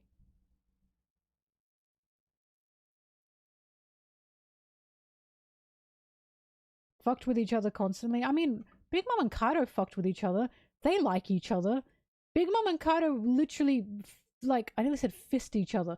Big Mom and Kaido literally, like, throw up fists for each other in very violent ways, incredibly violent ways. They still liked each other, which is what I'm talking about. This is the dynamic, right? When Big Mom entered Wano, it was like, oh, we're enemies. And then they stopped being enemies because they couldn't beat each other. And then when Big Mom was taken out, Kaido started crying. Like, that's the dynamic of this crew. They're very rough. They're incredibly rough.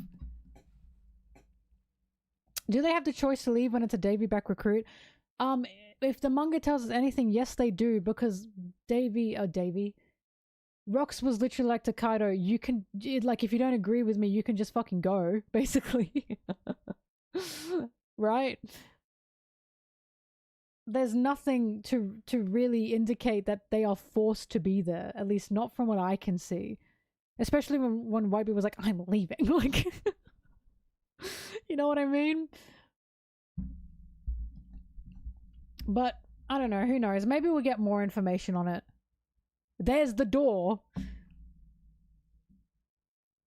Anyway, look, Rox is a hot topic, but I just think, as you guys can tell, I do think Rox's crew cared about each other.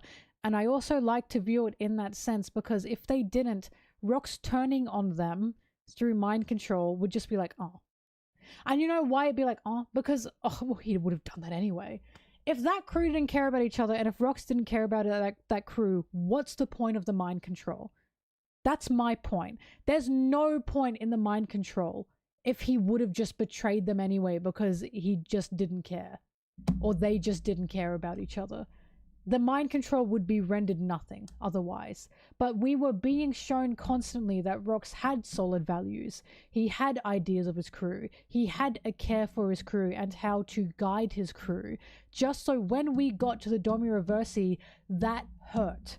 We were supposed to see these sides of Rox and see these sides of his crew. So when we got to him being mind controlled, that hurt. Otherwise, the mind control is nothing. It's just useless.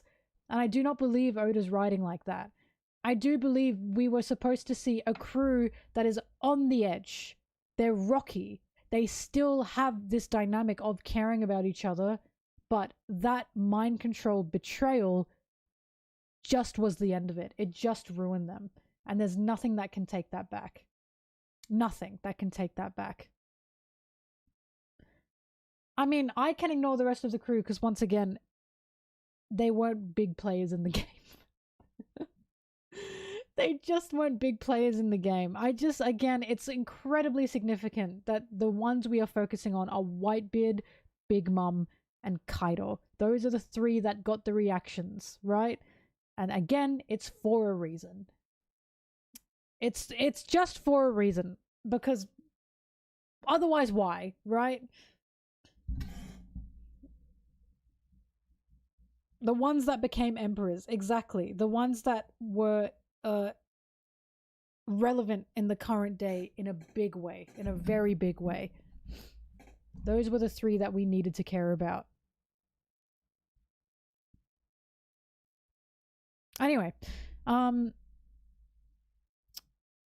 what else to talk about? I did see the Shonen Jump cover, Buggy Blue. We did it, boys. We did it. But at the end of the day, you can feel what you want to feel about Rox, but I will say, anyone who says Rox was just a villain or was just scum, they're wrong. They're just wrong. I'm sorry. He's not a saint. He's not a saint. But Rox has humanized the Giants so much more than I've seen Garp, for example, humanize the Giants, right? He's not a saint, but he clearly cares about people. He clearly is not a fucking monster. He's not the devil. He's not a saint, but he's not the devil. He's a pirate, right? He did some things, but he's not a maniac. Like, that's just how it is.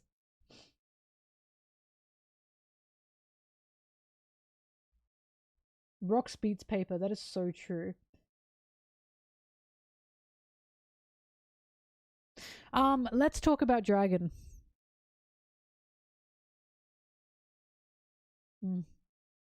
What a man.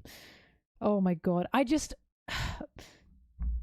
The thing with Garp and Sengoku here because I remember thinking this about Smoker as well. I'm like, I wonder why Smoker, because I've talked about this. I was like, I like Smoker, but he's also on thin ice because I don't understand why Smoker is still where he is.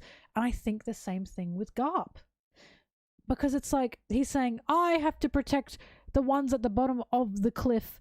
But of course, the ones at the bottom of the cliff are smaller Marines. And again, maybe I'm too woke, I don't know, but I'm thinking, Garp, why the Marines, why are they the ones that you need to protect at the bottom of the cliff, right? Like, why is it that you're prioritizing the protection of younger Marines who are joining, who are a job, by the way, it's a job, but you can't even save someone that you love who was ace, right?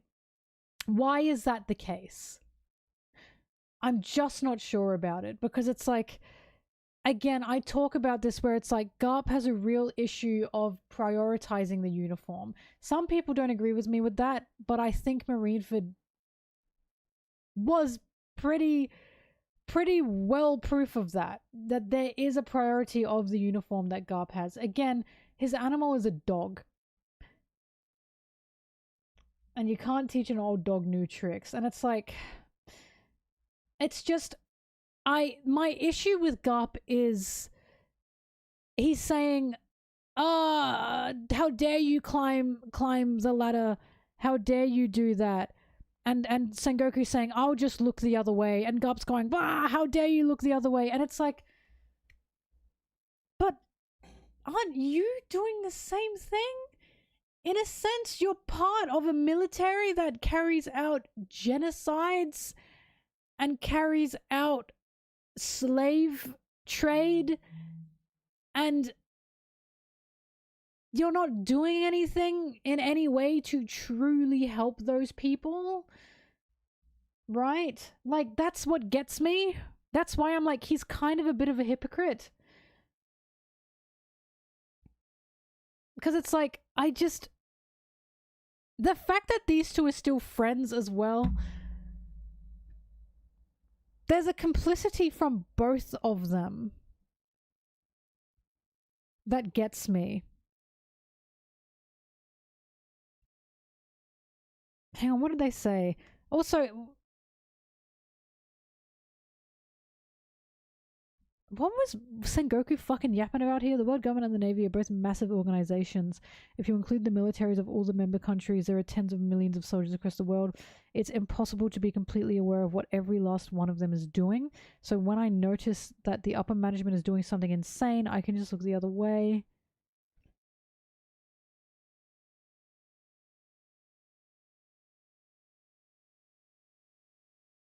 What is barking from the bottom of the cliff going to accomplish?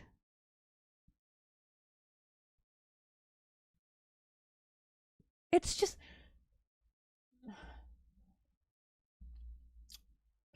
I don't know.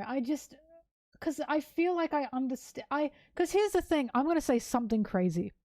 I never thought Garp was a bad guy. I just hate his mindset. I do not think Garp is a bad person per se.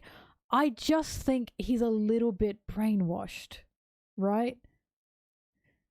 And that's my issue with him, because it's hard to see chapters like this and have a character like Dragon exist. That's my issue. The fact a character like Dragon exists to directly go against Garp and directly, like, the fact that Dragon is literally saying to him, you fucking disgust me. I'm disgusted with you. And Garp's like, yeah, I know. So Garp has an awareness of what he's doing and what he's part of is part of the problem. He has that awareness. I remember saying to you guys, if he doesn't have that awareness, then he's just ignorant. But he does have that awareness. So it's like, it's good that he has it, but it's just... I don't know what he's changed. Do you know what I mean? I'm unsure what he's changed, because there's still horrible slavery and slave trade in the world. There's still genocides of islands being taken out. There's still people who are oppressed when born, basically. And he's like, I've got shit to do from the bottom of the ladder. And this is what I'm saying. The revolutionary... he's like Harold, exactly. It feels like Harold. The Revolutionary Army has done more in their small time of existence than the Navy has. And I stand by that. And the reason I stand by that is because the Revolutionary Army is actually causing revolutions to happen globally. We know they're causing revolutions to happen globally because we were told so. Hang on, if I go back to the chapter of Kuma being recruited into the freedom fighters, as they were called, we are told what they are doing. We are told what they are doing and what they are achieving.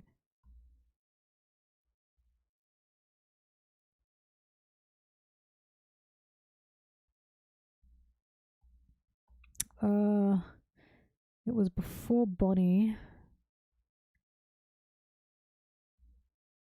Grr.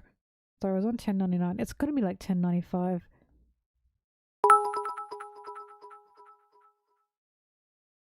I think it's interesting that this chapter sets up a gradient, with Sengoku on one side, Dragon on the other, and Garp somewhere in between them, and Harold arguably somewhere in the middle too.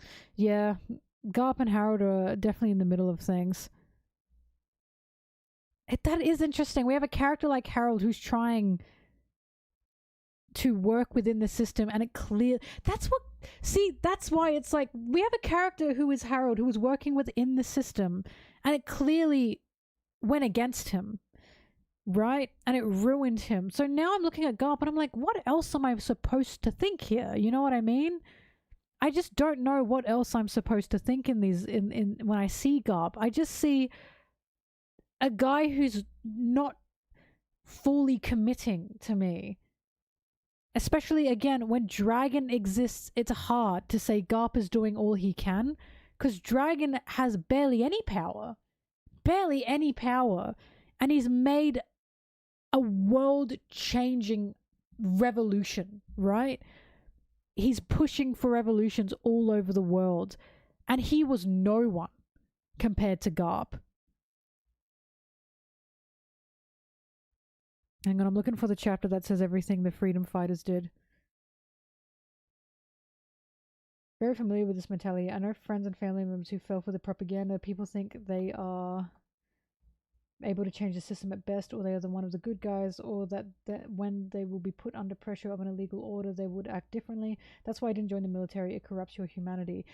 I mean, we've seen how the Marines' humanity is corrupted. We've seen that. It just, the reason it gets me, it's because, so Garp's best friend is Sengoku, and Sengoku's somewhere on the top. Mind you, Garp is not at the bottom. He's pretty far up there. Kuzan pretty much made it to the top. Kuzan wanted to change things, couldn't do it, left, and said, Garp, you're a fucking bum. We just have so many characters that are going against what Garp is trying to do, which is what gets me. Just so many. Dragon and Kuzan are two huge examples of what Garp is doing is not working. Because while Garp is trying to do what he's doing within the Marines, it's still horrible. Like, horrible things are still happening by the Marines, from the Marines. They are still serving the higher-ups, which is what's getting me. Because it's like, Dragon specifically wants to target the celestial dragons, right?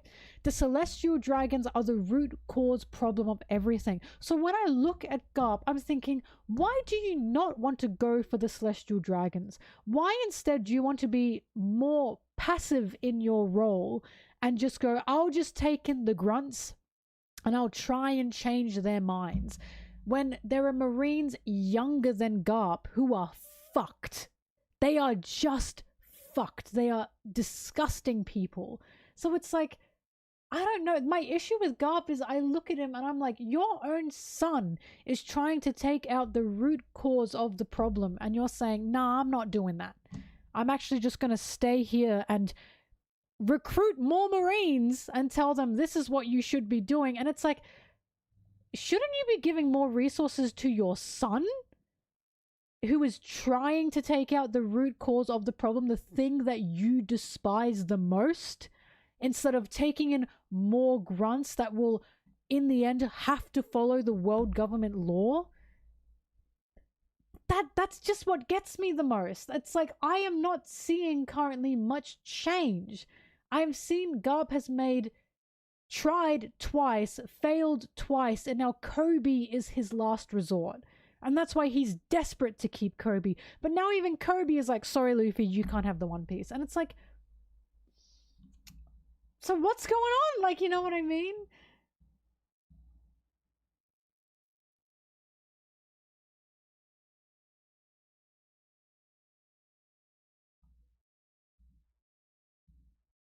Here's tasty rice crackers.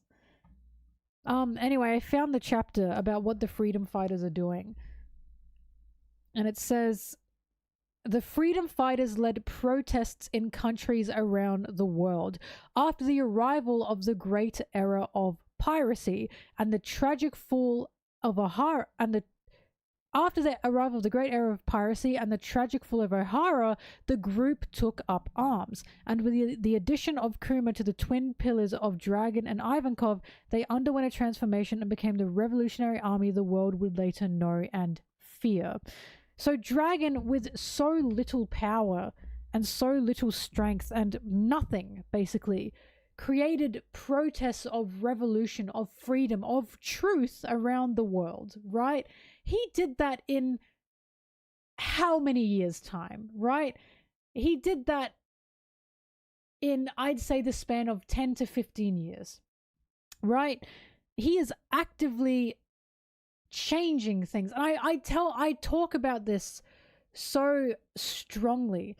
It says so much that we don't really see marginalized groups in the Marines. We don't really see marginalized groups as the Marines. And when they are Marines, they either quit or they are basically blackmailed to be there. The Giants in Enies Lobby were blackmailed to be Marines. And Saul was like, this is fucked up, I have to quit.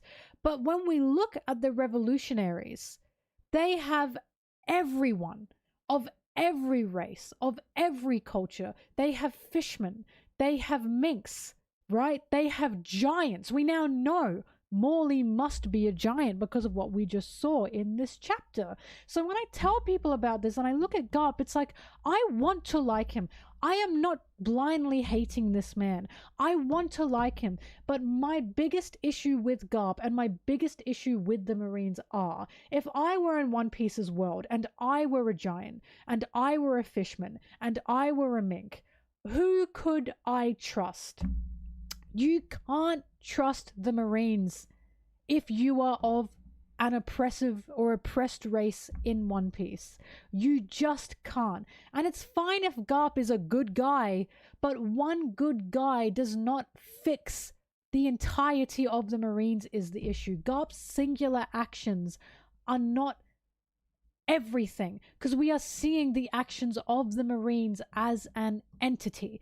This is like do you see what I mean? So, okay, Garp's trying to do good. The Marines are still slave trading. The Marines are still turning a blind eye to slavery, right? The Marines are still helping the Celestial Dragons. They are still helping the world government as a whole. That is what they are doing. The Marines as a whole are still not protecting the actual oppressed of the world. Slaves are the ones that join the Revolutionary Army. Are there any fucking slaves that have ever joined the Marines? Ever? No. They either join the Revs or they become pirates. Why? Because no one else will help them.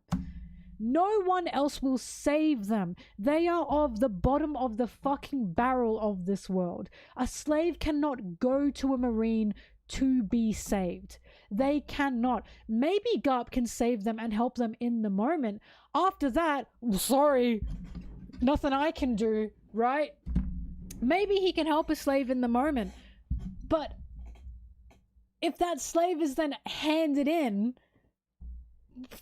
Is he going to help them after they have been like handed in? Are we understanding what I'm talking about?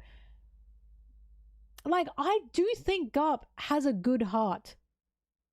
I just do not believe he's in the right place, and I do believe we are supposed to question him. The fact that Dragon said to him, "I'm disgusted with you. You disgust me," is in itself us looking at Garp and going, what is he doing? You know what I mean? Like, why would Oda write his own son saying, "I'm fucking disgusted with you," if we were not meant to question him? If Dragon is literally the leader of the Rebs, you know what I mean?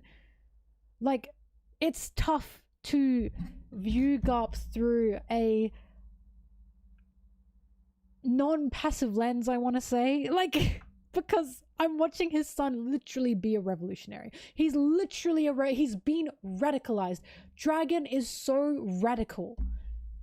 He's the polar opposite of Garp, and I am watching his son be the one to actually want to remove this system of slavery actively, while I'm watching Garp being a fence sitter at best, right?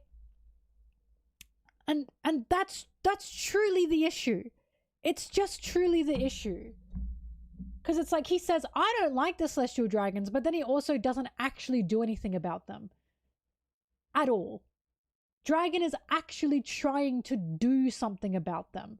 He's like, "I won't take the promotion," but because he doesn't want to follow celestial dragons. So then why are you still a Marine? Why are you not then giving resources and help to your son? The revolutionaries who are not just saving people, they are saving the people who are ostracized. They are saving the races who are oppressed. They are saving the slaves who cannot turn to the Marines for safety due to the fact they have that celestial dragon mark on their back. A slave would not look at Garp and see a hero. They wouldn't. Right? And I simply am saying this as like, this is like, again, this is in the way I am viewing One Piece. This is what we are being shown and what we are being told. To my knowledge, there is not a single Fishman Marine in One Piece. I don't think there is. Prove me wrong. Like, I'm not saying this is a challenge. I'm saying, is there? I haven't seen one. I haven't. And sometimes the Rebs are saving people from the Marines. Whoa, I haven't seen one. And when we do see Marines that actually want to make a change, guess what they do? They either quit or they go against their own, as we watch Fujitora do. And Fujitora is so interesting because he was drafted, right? It's why it is so hard to try and reason Garp right now, because it's like, it just feels like he's given up. Like, it feels like he's kind of given up on, I can't really do anything, so I'm just gonna raise the grunts and hope maybe something can happen. It's just a bit tough. I just wanted to say I think it's funny that Oda threw the Garp doing things from the inside. Once by getting Dragon the key to escape his prison cell. Also, what do you think of Garp agreeing with Dragon? What does that mean? Is even Garp's faith wavering there? Or is it him respecting? It cut out. The end of that was, what do you think of Garp agreeing with Dragon? What does that mean? Is even Garp's faith wavering there, or is it him respecting his son's wishes?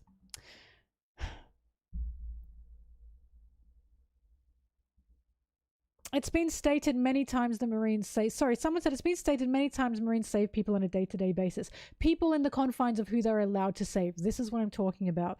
They save people regarding if they can, if they are allowed to. Once again, why are there no fishmen, no minks, no giants who are not blackmailed on the Marines?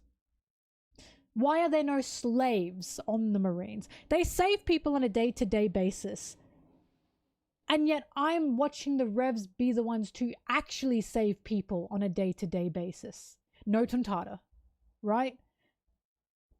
Like, again, this is what's getting me. Okay, the Marines save people on a day-to-day basis. The Revs are the ones that are actually doing that on a day-to-day basis. The Revs would not exist were they doing that. And this is what I mean. The Revolutionary Army is a smoking gun for this argument here, because you guys are saying the Marines do this and the Marines do that. Oh, hang on. Do you think Garp is a badly written character? No. I do not think he's a badly written character. Or do you just not like his action morale? I prefer him not being like Dragon and being more questionable. No, I like Garp because I like that we have these conversations. I believe the reason Garp exists is for these conversations, right? That's what I think he exists for. Also, you're talking about when Garp was a rookie Marine and he didn't know anything. Okay, and the Marines were still taking out islands and killing people on a mass basis. And you know why we knew that? Because the slave hunt happened every 3 years. Every 3 years. And we know the Marines are part of that and they slave trade. So, okay, he didn't know. That's fine, right? That's fine that he didn't know. But the Marines as a system are still not the ultimate saviors and the heroes, right? They are still also causing harm. Because I've had this conversation before. I cannot say an organization is saving people on a day-to-day basis and they are good for doing that when they are actively committing genocides. This is not some bad things come with some good. We are talking about an organization that actively carries out genocides when they are told to do it. Even if Garp hasn't been actively involved in that, that is the organization that he is a part of. This is what we are talking about. We are not talking about it's some good comes with some bad. We are talking about the literal genocide organization. The organization that follows the orders of the genocide man. Like, this is what we're talking about, right? This is what we're talking about. And this is the issue, you know? And it's like, I don't think Garp's a bad person. I do agree that Garp can save people. The issue is, I don't think he's doing enough. I just don't. Because I think he is in a point of, I'm just going to do what I can and that's just going to recruit people, while his son is literally radical and a revolutionary. My issue with Garp is Dragon exists. That's my issue with him. Dragon exists, right? I just think it's very hard to reason for Garp and defend Garp when his son exists. That's the issue. His son is literally an example of, this is someone who's actually trying to do everything they can. Everything they can. With little power, with no power. He had no power. And he still is trying to revolutionize the world. The issue is Garp, in comparison, looks lazy. He looks bare minimum is the issue. I think he might be lost. I agree, right? The good heavily outweighs the bad. How in the world can you say that about genocide? How in the world? Oh, they protect a few islands, but, you know, they genocided some, but they also protect some. You cannot, I would never say that about any organization that committed genocide. How can you possibly say that? I would never say an organization that commits genocide heavily does more good. Never. Could I never say that? Millions of islands. I would rather those millions of islands would not be under the protection of the literal genocide army. Do we understand? Like, so the sacrifice of O'Hara is just a bad that has to happen because they're protecting millions of islands, right? And while they're also protecting those millions of islands, they're not protecting millions more, right? Those millions of more islands are not being protected by them. Why? Because Mr. Genocide, who literally is their boss, is telling them not to. Are we understanding? Like, you cannot possibly say the Marines do more good than bad in the world when they commit genocides and take out islands en masse. How can you possibly say that? That is not something that helps people or saves the people, right? I've gotten this too. Garp also saved the slaves in God Valley too. Yeah, and so did Dragon. He was desperate to save those slaves in God Valley. One of them left and said, "Dad, this is fucked." The other one stayed and went, "Yeah, I know." He said he knows. Like, Dragon was like, "Oh, I'm disgusted with you." And he went, "I know." And this is what I'm saying. It's like, okay, so Garp can do this good. That's fine. But he's in a system overall, that does not do that good. He is one possibly good apple in the bunch, but it's not enough because they are rotten, right? It's again, again, the actions of Garp are not the actions of Marines as a whole, right? Because the Marines are an organization. They are all a horrible system. They're just overall a bad system. So Garp went, okay, and then he stayed. And I just do not believe this is a good enough reason. It comes down to personal opinion of if you think Garp staying is a good enough reason or not, that's fine, right? My personal opinion, it's not good enough. He seems forlorn. He seems like he's given up. There seems like, right? It seems like, well, I'll just do what I can. And meanwhile, his own son is going, I can do more than enough. I have to do more. It's just Dragon is a horrible, horrible person for him to have next to him, because Dragon truly shows the ones at the bottom can actually do something and go out and do something. And we have Kuzan as well. We have Kuzan as someone who exists and saying to Garp, you're a bum, basically, you're an idiot, right? We have Marines that made it to the top. Kuzan made it to the top and he couldn't do anything. He left because he was like, there's nothing I can fucking do because Akainu's a bitch. Right? It totally comes down to personal opinion. It really does. I honestly do think this is why Garp exists. We are supposed to be having these conversations. I don't know how Oda sees Garp. Again, I know Oda likes Garp, but liking a character doesn't mean they're a good person. He likes Doffy as well, right? I'm not saying Garp is Doffy. That's crazy. I'm saying just because Oda likes Garp doesn't mean that Garp is suddenly morally perfect. He's not. He's not morally perfect, right? I truly believe Garp exists for us to have this conversation.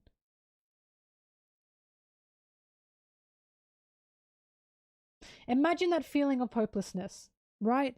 But that's what I'm saying. It feels like Garp has given up. So if we go by that, someone has said, Garp has seen the evil monster turn the strongest men in the world on his crew, and Dragon didn't see any of that. Now imagine that feeling of hopelessness. Okay, I see that. However, I think even if Dragon did see that, he'd still be doing something. Why? Because Dragon clearly has the same will as Luffy. Dragon has that same drive as Luffy to an insane extent. He couldn't even save a fucking baby. He even said, I can't even save a baby, right?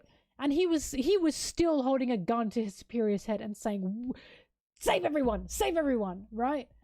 I think if Garp saw Imu, he would not have a feeling of hopelessness. He would feel anger. He would feel rage. He would feel more anger and rage than he had already felt in God Valley. Right? And that's the thing. And again, if you guys like Garp and you guys want to defend Garp in this way, that's fine. But the conversation ultimately ends on, and I've noticed this a lot, Garp saw the horrors and he's kind of just been like, I can't do anything. So he's given up. So he's like, this is the best I can do. And again, personally, I do not think that is the best you can do. I think if your son is out there starting a revolution, that is not the best you can do. You are not justified because of that, right? I am not seeing a man who is actually putting himself on the line to save the world in the way Dragon wants to, right? And that's the issue. He feels like a coward. I remember saying Garp is spineless. You guys know I've been saying for years Garp is spineless. And I still believe that. I still believe he's quite spineless. I still believe he has this issue. I thought he was spineless ever since Marineford, where he could not stand up to save the boy he loved. Right? Where he had to put the Marines' morals and the view of the Marines of the world over the boy he loves. I just thought that was wrong. I thought that was wrong, and I thought that was a showing of how Garp is prioritizing view and the vision of the Marines. So again, that's the issue. So Garp sees there's a problem with the Marines, but he will not actually reveal the issue of the Marines, especially not to the world. So he's happy with the world still wanting to trust them and believe in them, even though he's seen the fucking horrors, right? So he's happy to have this false ideology exist of how people see the Marines while knowing the truth. Again, it's just an issue. Like, he's never turned around and gone, nah, the Marines are fucked, but I'm trying to change something. He's never done that. Fujitora fucking did that. Fujitora apologized on behalf of the Marines at one point, and he did that because he said they're never going to apologize, right? It's just hard. It's hard to truly see and defend him. Mel, do you think Garp took the decision to not drop a key once again in Ace's cell because Dragon went on to become a big adversary for the Marines? Not a justification, but a rationalization of how his mind works. I think if he did do that, and I think if we do see it like that, that's also equally disgusting. Because think of what Dragon's doing for the world. Think of what Dragon and who Dragon is saving, right? So if he gave Dragon the key to leave and become one of the most wanted men in the world, that is a revolutionary, and then he looked at Ace in Dragon's same position and went, nah, I just don't want that happening again. That's worse. I personally don't want to see it like that, because I honestly think that's worse, because Dragon is doing fantastic things for people. He's literally a freedom fighter, right? That's crazy. Like, that's insane. Oh, I shouldn't have done it the first time, right? Sorry, someone said, what do you think of Garp acknowledging that Dragon is disgusted with him? It just, again, that's just awareness. It's awareness. And that is why this is so complicated, because if Garp were ignorant, it'd be easier to defend him. It'd be a lot easier to defend him. But this has shown me, do you guys, you guys need to start clipping the things I'm saying about Garp, because I remember saying to you guys, if Garp were ignorant, that would probably be a way to defend him, because if he were ignorant, then it'd be like, okay, so he truly still believes like there's something good to do. But if he knows, then he's complicit and he's stubborn. I remember saying this. I remember saying, when Dragon and Garp have their conversation, that will determine how I truly feel about him. And now I can honestly say I truly feel that Garp is he's a fence sitter. I really do think he is. I just think he's complicit. And again, I don't think he's a bad guy. I really don't. I just think he is spineless. I really do think he's spineless. Truly. Because here's the thing.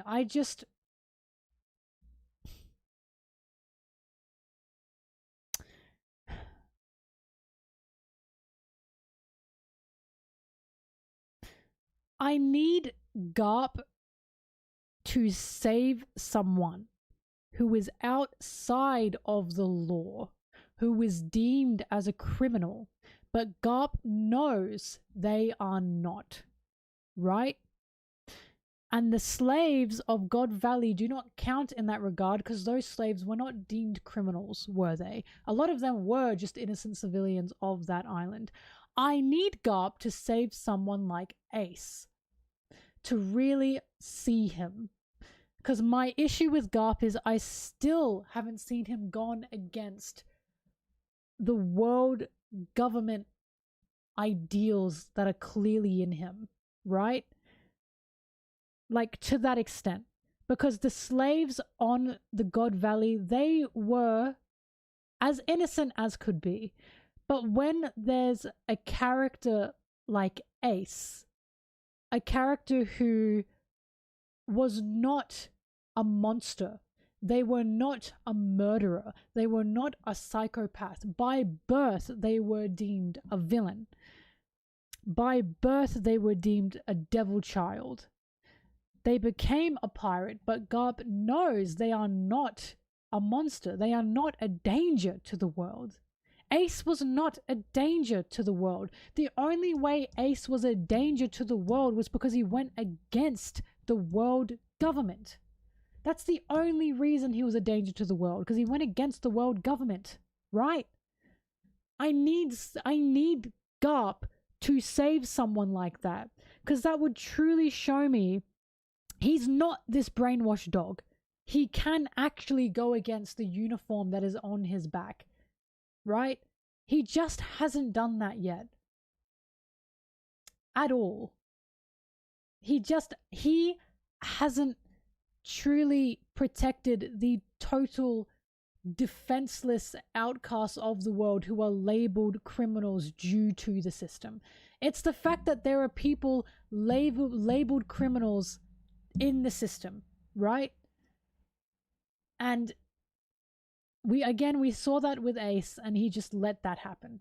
Like, I can't ever get over that. I really can't ever get over that. And I just can't believe people defend that at all. It's like, sorry, Ace, I can't do anything about this. And it's like, you can take out fucking islands with your punch and you can't do anything about this. It's just unbelievable to me.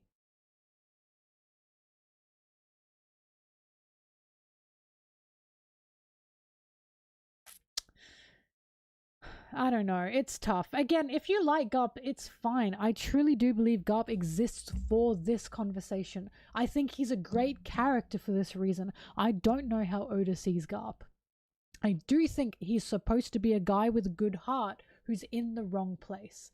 And again, so much of the story shows us that's the case because of characters like Dragon and characters like Kuzan. Why would those two characters exist if we weren't supposed to question them? Right? Why would they exist if we weren't supposed to question them? Kobe exists, but Kobe is clearly ignorant. And we know he's ignorant because he said to Blackbeard, pirates don't bargain, Marines don't bargain with pirates. Yes, they fucking do. Yes, they do. Where has he gotten this from? The warlord system was literally the Marines bargaining with pirates, right? That was what that was. Like, right? But I ask you guys this. If you were getting protection from a military, however, that military you were getting protection from had taken out islands, genocided islands, would you still be okay being under the protection of that military? Fuck no. I sure hope your answer is no. Because that's what the Marines are. That's why it really ruffles my feathers when people go, oh my god, they're still saving people. And it's like, but they are also wiping out islands. I do not think there should be that exchange. I do not think that is any justification. That's like, well, they're still saving a bunch of these other people. Yeah, and they've literally wiped out whole peoples. Right? That is not a military I would feel safe under in any way.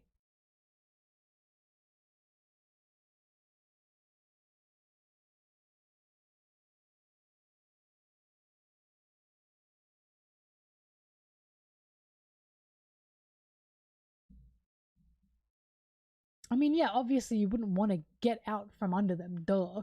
But it's just the fact people are saying they do more good than bad. And I'm like, how can you possibly say that about an organization that commits genocide? That's just what gets me the most. I don't understand how anyone can say that. I'd never say that about anyone who wiped out whole peoples and whole islands, that they do more good than bad. Imagine how fucking Robin would feel about that. Imagine saying that to Robin. But Robin, they do more good than bad.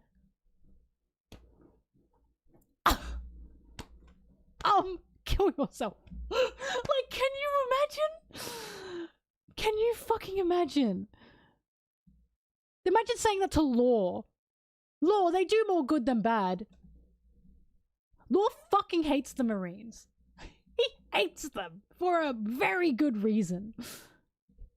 Corazon had to lie to him. Corazon was a Marine. He was going to quit, and Law still fucking hates the Marines. Like, how crazy is that?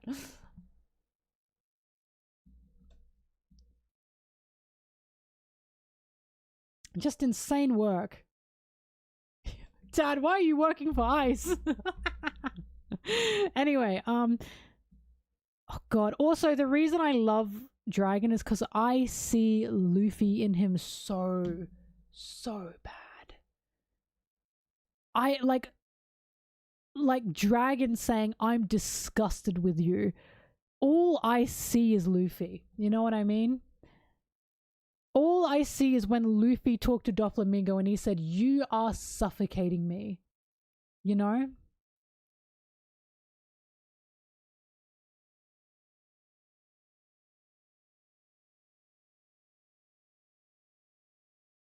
It's all I see.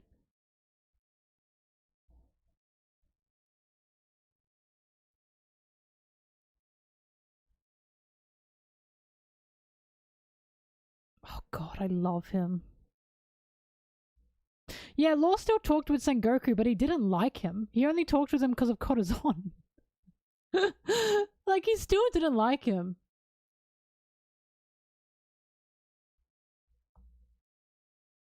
Also, someone said, look at Nami looking up to the genocidal female Marines. They had no choice. There was literally nowhere else they could send those kids. She also had to be convinced. She did say, you know, it's nice to have, like, a Marine woman with kind eyes, but that's because of who her mother was. And her mother quit the Marines, by the way, to raise her. It's the fact that it's like, there are people that will say to me, they do more good than bad. Like, and it's like, how can you say that? How can you say that? I just think it's an unbelievable thing to say. Imagine saying that to Dragon. Imagine saying that to Dragon. But Dragon, they do more good than bad. This is the man that said, I see no justice in the Marines. None. Right?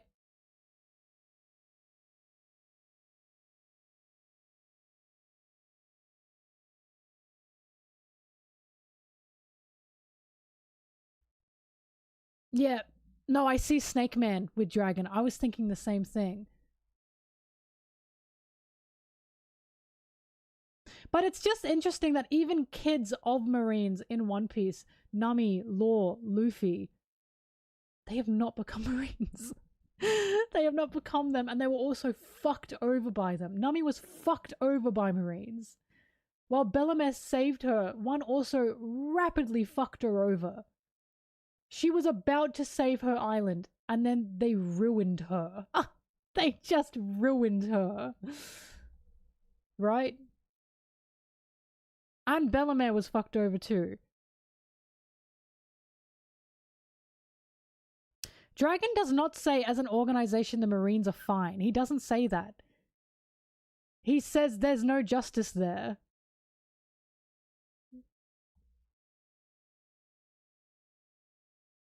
The conversation he had with Ivan was Dragon saying, I was in the Marines, I saw no justice there.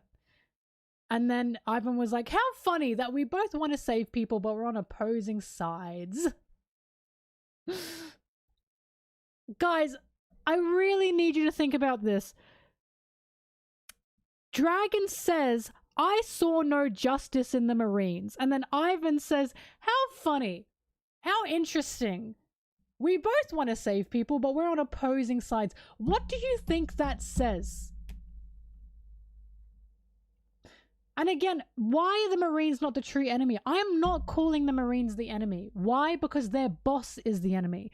This is what I'm talking about. This is what I'm trying to explain. I'm not saying the Marines are the enemy of the world.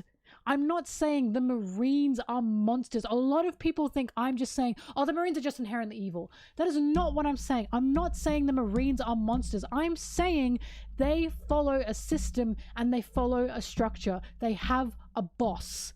And that boss is who needs to be taken out. Because why would the Revs fight the Marines? What would that accomplish? What would that accomplish? The Marines are literally military. What in the world would that accomplish? It's because it's a useless fight to fight the Marines. Taking out the Marines doesn't do anything. Why? Because the big boss is who they need to get. And again, this is my issue with Garp. If you want to save the Marines, why are you not going after the big boss? Why are you instead staying there? That's my issue. It's also a cycle thing. That's true.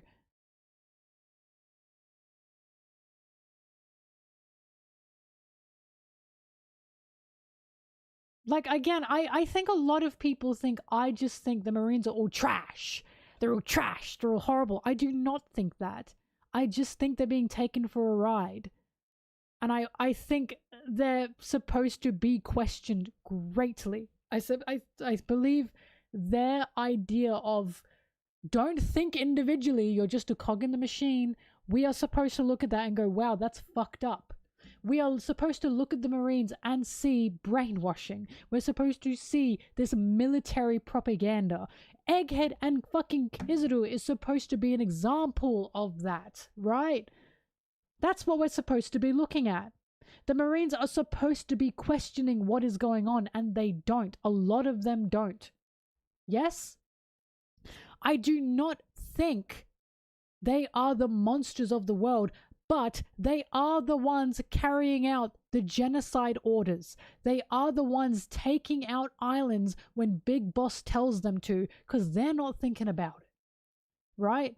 I don't know about you guys. If I was told to take out an entire fucking island, I would sure think about why I would need to take out a whole fucking island. Right? That's the brainwashing. That's the propaganda. And they don't think about it. They just do it. They are not the issue, but they have issues. But saying they are like mainly protectors is just insane when, again, the Revolutionary Army exists. If the Marines were truly doing what people thought they were doing, the Revs would not exist. It's just point blank. That is the argument.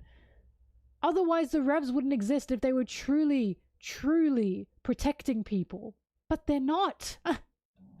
Because a lot of people get ostracized. A lot of people get left out. A lot of people are not privileged enough to receive the protection of the Marines. It's just what it is. Why are we looking at this from an individualistic POV and not from a systemic one? That's exactly what I'm saying. I agree with you. That's what I'm saying. So I'm saying, okay, we can see Garp individually and see he's trying to do good things. What about the Marines as a system? Again, while Garp has been in the Marines, the system of the Marines is still carrying out these atrocities. So one individual is currently not negating the atrocities of the current Marines. We are going in circles.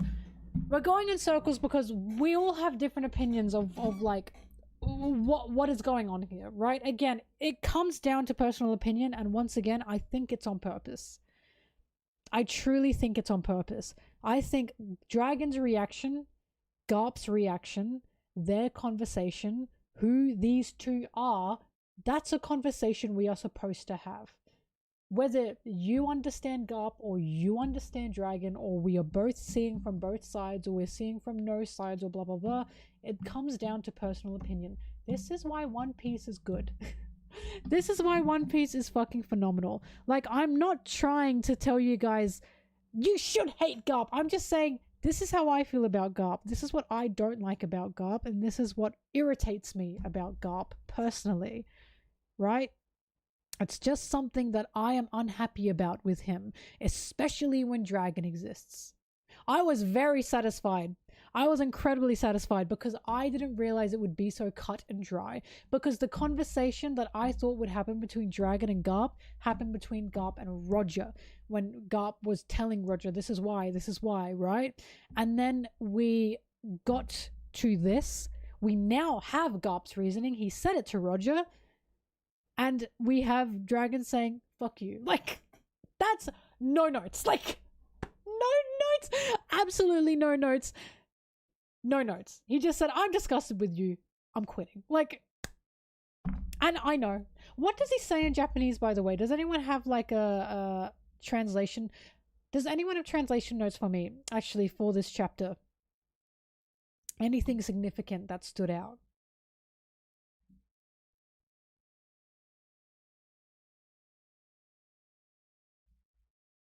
A very Luffy answer. Fuck, I love Dragon. I love him. I love him. I love him. I love him.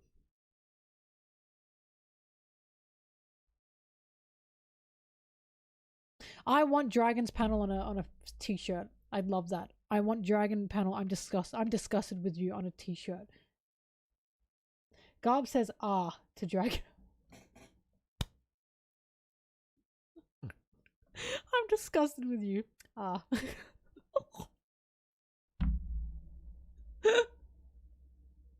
He went, damn. Alright, son. Woof. Ah, yes. Oh. Wow. Okay. Yeah. Wow. What a reaction. Can you imagine if the translation was just R-A-H ...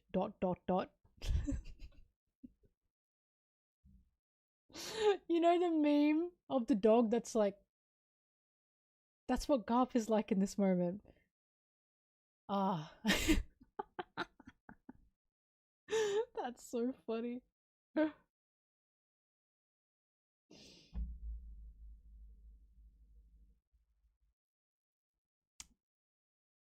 Look, I'm not one to question people's likes and hates of characters, but why in the... How could you hate Dragon?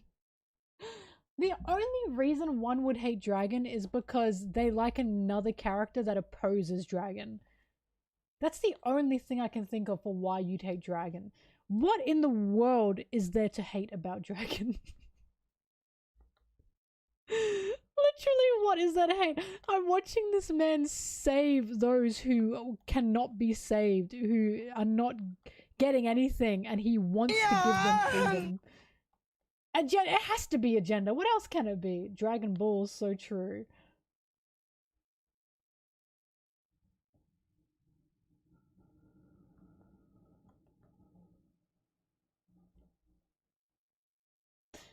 Isn't that crazy? There are people that are mad at Dragon for not saving Guinea, but they are not mad at Garp for not saving Ace. Nuh-uh. There's no fucking way. There's no fucking way you can be mad at Dragon for not saving Guinea and you can be reasonable at Garp for not saving Ace. How strange. Because a lot of people with Ace say, well, he was a pirate, he picked his path. Okay, Guinea was a revolutionary, she knew this might happen. That's what you're fucking sounding like. No way. I only accept people being mad at Dragon for not saving Guinea if they are also mad at Garp for not saving Ace. There's no fucking way you can pick and choose that. Especially when one of them was a lot easier than the other. Garp was right there. Like, are you kidding me? I've not heard anyone do that. You're now going to see it. I guarantee that. I guarantee that. You're definitely going to be seeing that. 100%.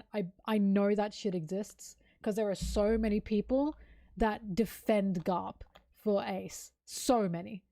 So many people. It's unreal.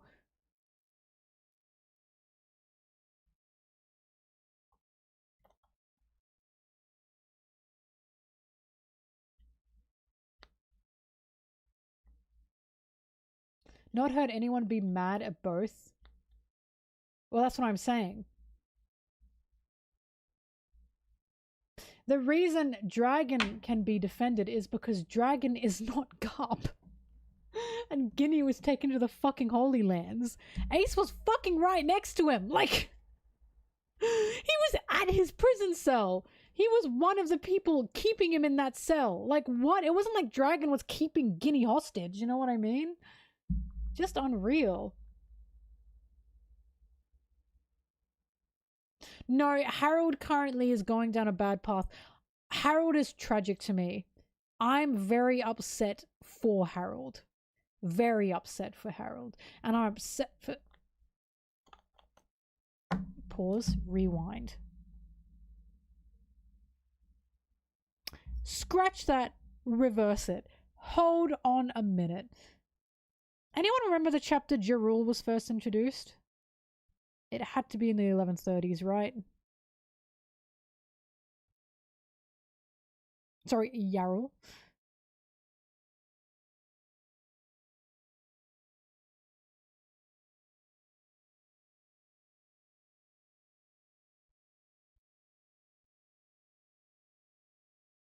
Don't say 867.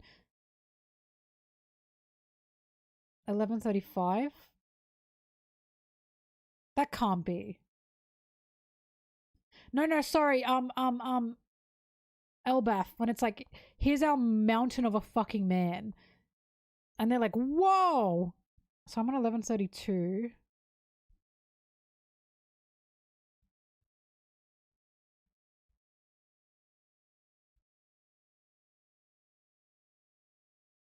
Yeah, I love older women.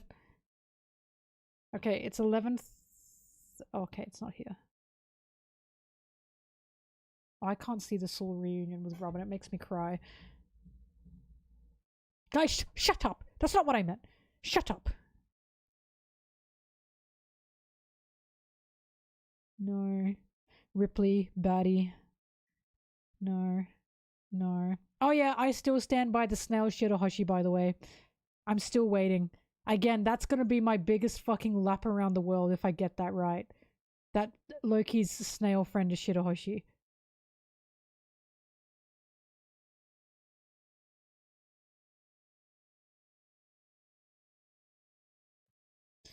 No, no.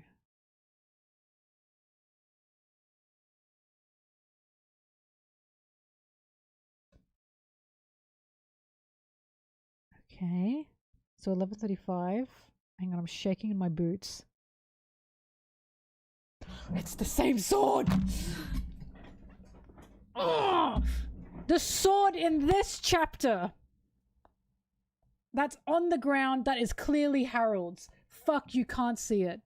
I was guessing it was the same sword for ages and people were going, no, it's not clear enough, it's not clear enough.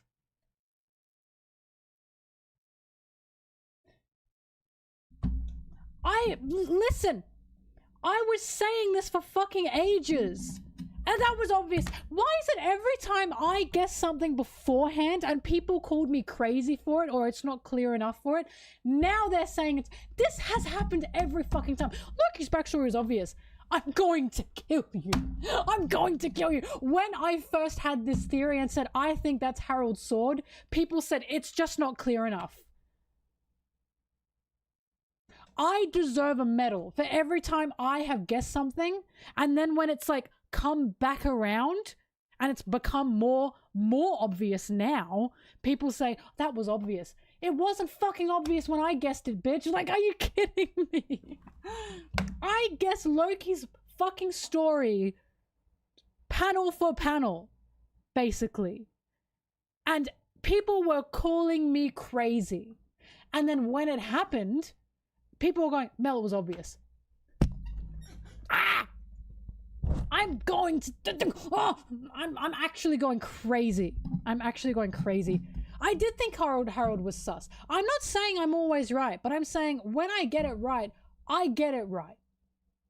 I get it right. You couldn't see it clearly, but you could guess it. And there were so many people saying to me, no-uh. No-uh. And I was like, please. That's why I'm like, okay, so we finally have a really clear shot of Harold's sword. And it's clearly the one in Yarul's head. It's just clearly the one in his head. So, Yarul has memory loss of Harold because Harold's sword has been stabbed into his head. Okay. Yep. Go back to the chapter that we meet Harold. Like, I'm sure I have the stream. And I said that. I was like, I think that might be... And you know why I said that? Because I looked at the portrait of Harold and he had his sword. And I was like, wait a minute, that's the same sword. And the amount of people that said to me, I don't know, you can't really see it. I have evidence. I have evidence. It's there. I know I said that. I know I said that. I know I said that. I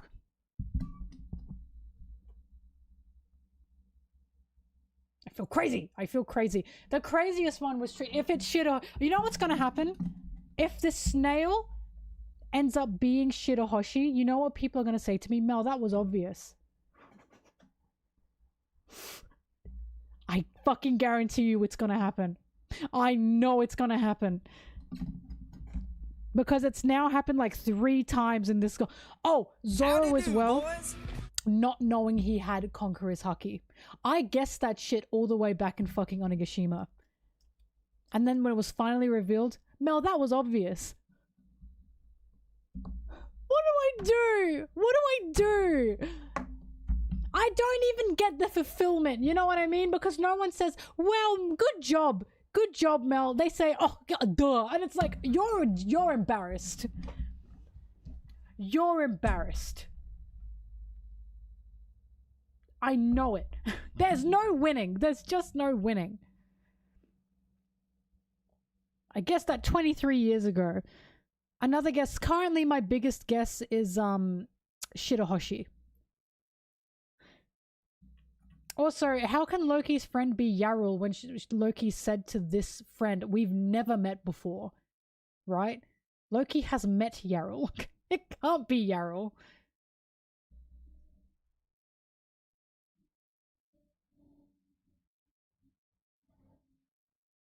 I don't know what the One Piece is. Listen, I don't know all of it. What makes me think it's Shirahoshi, the way of speaking is quite polite. Shirahoshi is also quite a wimp as well. Had a cry, Loki said, you're always crying, you're always such a wimp. And the snail was like, I know, I'm sorry, blah, blah, blah. But there was a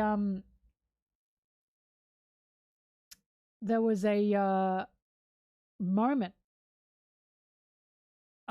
in the snails where they recalled an incident, and the incident had Loki saying, yeah, that sounded really scary. If I were there, I would have burned them all to the ground. And the person on the phone goes, God, I couldn't ask of that.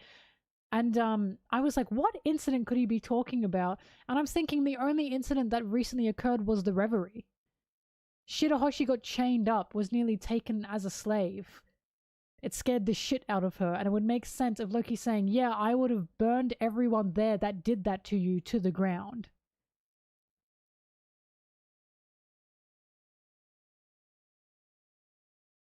Look, there are gaps. Shirahoshi does use summer and not sun, but who knows, maybe because this is a long-time friend of Shirahoshi's, she's actually speaking less formally, right? Is a snail that long distance believable? Yes. 100%.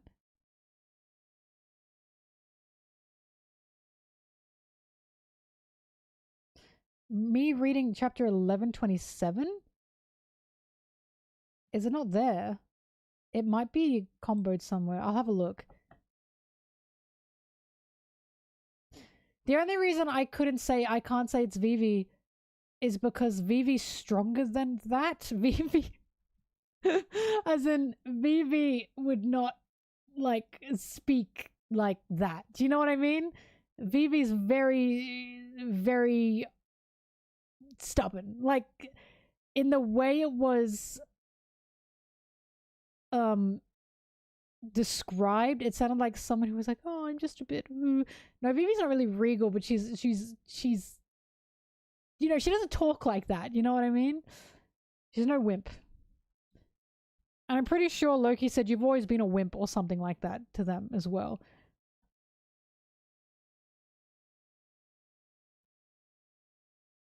I mean, we know snails have had long distance because Marineford did it with Buggy fucking broadcasting Marineford. My favorite Twitch streamer Buggy. And the world government fucking calls people, do they not? Like, isn't there like constant showings of like snail calls from all around the world? No.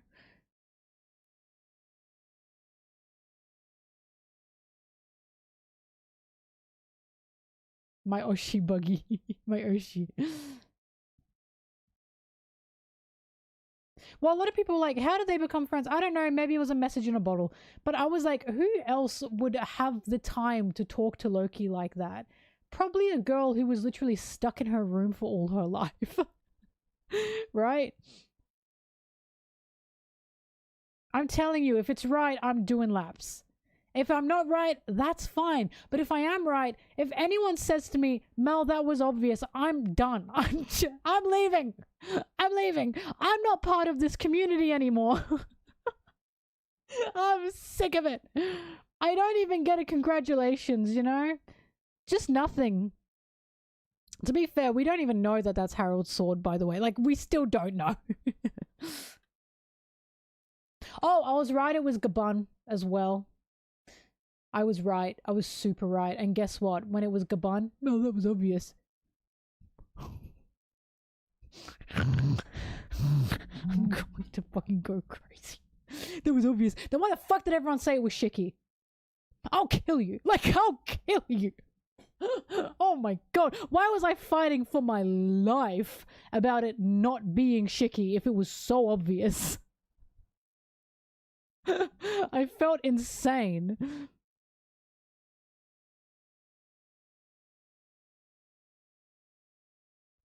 That's a win, right? It's a huge win.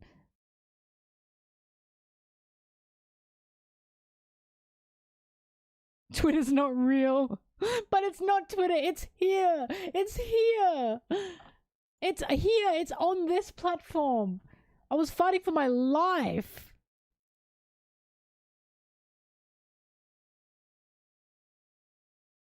We're a loud minority. I don't believe you. Is it in the room with us? God, I don't know.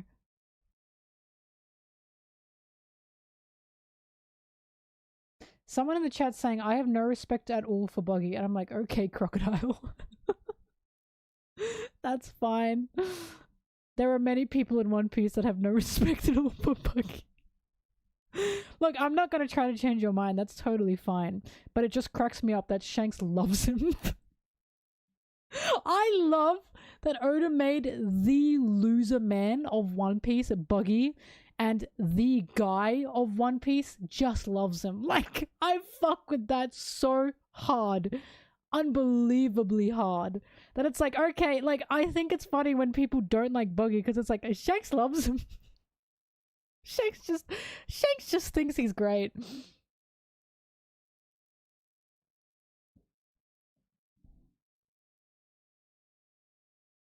I do still think Buggy could be Rox's son. I think it'd be funny. The clonacy.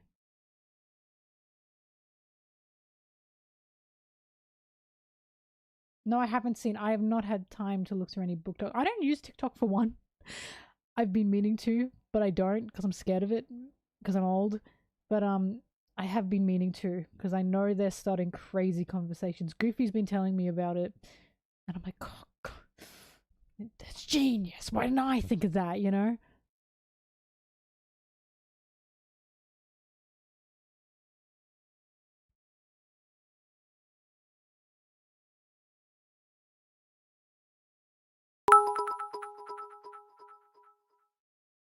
Can you imagine if we saw a flashback of Aris in clown makeup when she had Buggy?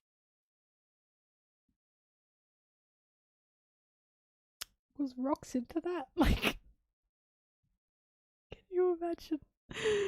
What if Buggy's nose is what it is because he bumped it as a baby? Shanks got dropped on his head as a baby. So who's to say that Buggy didn't get dropped on his nose as a baby, and that's why his nose looks like that? It's honestly possible. It's truly possible, knowing Oda and knowing One Piece. Because it's very well established, no, that's his real nose. Oda doesn't imply it, he specifies it. It's in the text. Like, it is not implied, it is there. Like, that's it. That's his nose.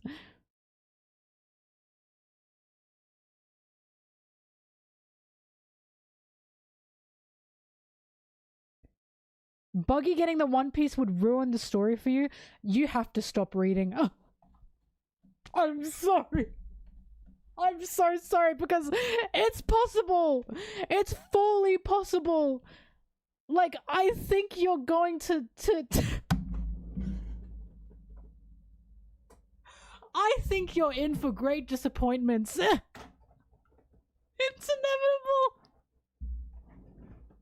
inevitable. I think you're done for, mate. I think you're done for. I think maybe you should just get out now. Because it's so possible. It's so possible that I'm worried for you. Like, I'm really worried for you.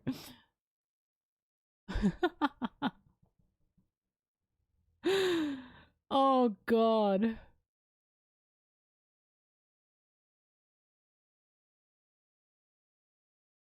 Anyway, wasn't the Sanji tax crazy this chapter for that color spread? Truly, Oda has favorites because isn't that just the cutest thing ever? Isn't it so disgustingly cute? Right? Isn't that just disgustingly cute? Nauseating. Like, I have diabetes, that's so sweet, you know? Look at that bum next to these fucking idiots side by side. Like, fucking framing, I've just realized Sanji's being a cutie patootie and the two idiots beside him are just oh god.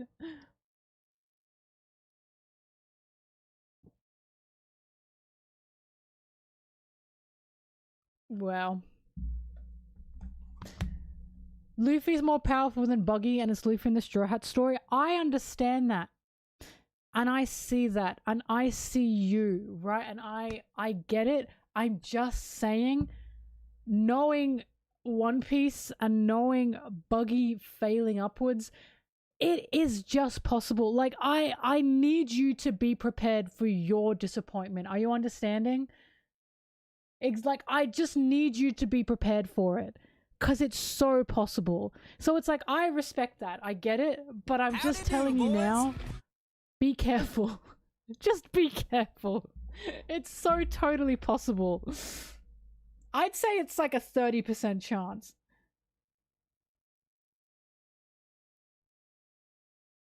A 50-50.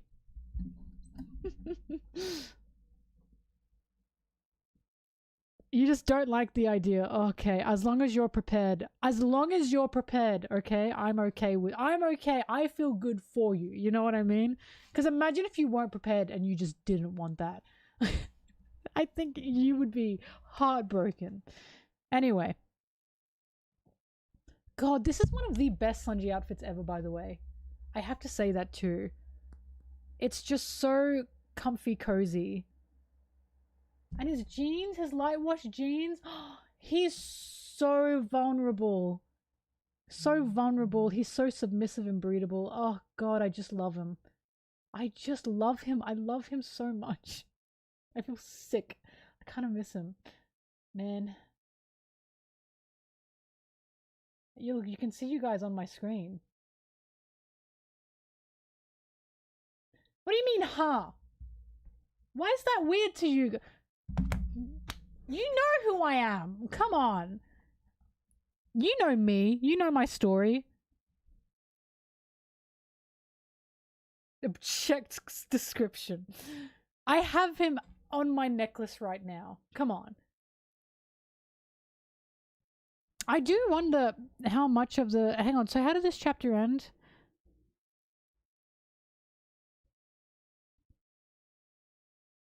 I have a feeling we're going to get to what happened to Harold. And then that'll be the end of the flashback. So I think we have 3 more chapters, maybe.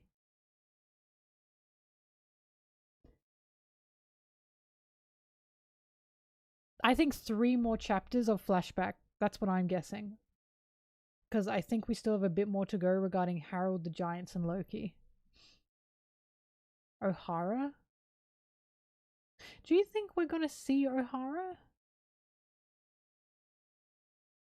The thing with Brook and Gunko, I don't know if we're going to get to them at this point. Like, I can see Brook and Gunko being an end of Elbaf thing, not a now thing.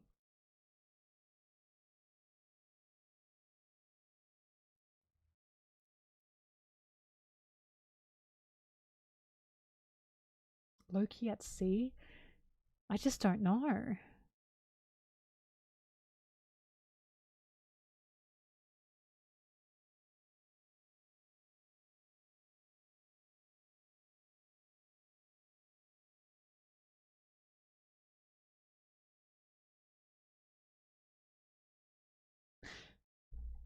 Do you think seeing Loki on the sea... I guess we do need to see Shanks getting him.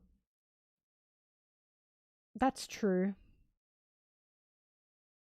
I'm still gonna laugh if that was like an Uta situation. And Shanks was like, I'll help you out, Loki. And then he brought Loki back to Elbaf, and Elbaf went, fuck! We're gonna chain him up! And Shanks went, oh. Oops. Whoopsie, like... Damn, I didn't know they hated you this much. I'm so sorry. I gotta go. Like, I hate him. Loki with Shanks. I hate him. I hate that fucking bitch. I hate that fucking bitch. It's so true. I really can't wait to see why he hates Shanks. I'm so excited for it. I'm so excited for it because I feel like Shanks didn't do it on purpose. You know what I mean? I feel like Shanks just accidentally fucked something up, and Loki's like, fuck that guy. And like, it's the funniest outcome to me.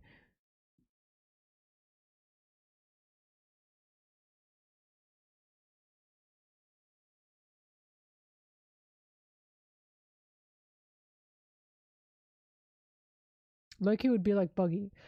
Not like Buggy. But in a way.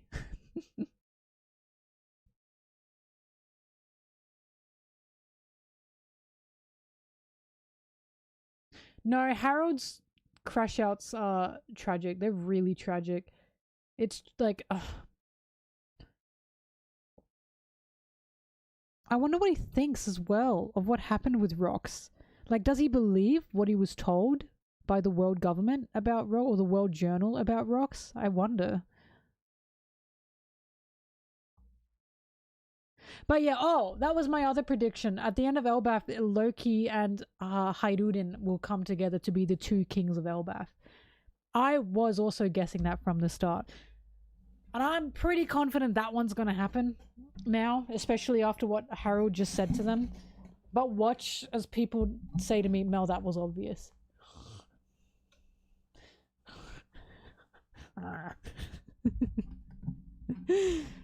They're going to say it. They're gonna say it because a lot of people think Loki will be joining the Straw Hats.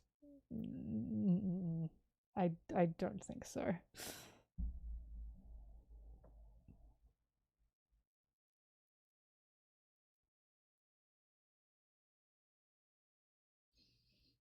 Robin's been nummified. No, she hasn't. Robin and Nummy have always had totally different temperaments. What are you talking about? People just say shit. This is why I don't go onto Reddit. It feels like people are just complaining to complain. Robin has not been nummified in any way. I feel like the only reason they said that is because we watched Robin get mad due to what happened to the library in Elbaf. And of course, getting mad, that's like a real Nummy trait. Well, yeah, because something just happened. that made Robin explode. No, Robin has not been nummified. They have totally different temperaments and totally different, like, not ideals, but like ways of living, I want to say. You know what I mean? No, she's not been nummified. Nummy is devious. I always say this, the way people think Nummy is, or the way people see Robin as this like dumb mummy type, that's actually Nummy. I've been saying this for fucking eons. Just because Robin has this cool, calm collection about her, no, bitch. Robin wants to be like held and loved and looked after. She does not want to be your dummy mummy. Fuck no, she does not want to be that. Just because she acts tough sometimes. She doesn't want to be that, bitch. She just wants love. She's a sweet girl. Nummy, on the other hand, she's happy stepping on balls. We know she's happy doing that because she tried to do that to Lucci. She literally has her little boy slave, who is Sanji. Sorry, I should say boy servant. She's got her cute boy servant, who is Sanji. Right? She's more than happy with that. Like, what people make Robin is actually what Nummy is. And it genuinely drives me nuts. It drives me so nuts that it actually makes me crazy. Because when I first saw these, like, the way people were characterizing Nummy and Robin outside of the fandom, and when I got into One Piece, I was like, they're the opposite. Like, the way people are characterizing Robin is actually what Nummy is. It was making me go bonkers bananas. Robin wants to be tucked in with some nice soup. Exactly. Robin has touched balls on screen. Yeah, she pulled Frankie's balls, right? But that was a drastic situation. She didn't do that because she's dominant. She did that because this guy wasn't being honest and wasn't joining the damn crew, and she liked Frankie. And he needed an excuse to cry. Yeah, also Frankie's the only one she did that to as well. But Nummy's the one that was literally trying to step on balls. And I think about that a lot. And Nummy's also the only one who enjoys having servants. By the fucking way, Nummy loves having servants. She loves having Sanji. She loves having Zeus. She loves having Rodo. Like, come on. Literally, come on.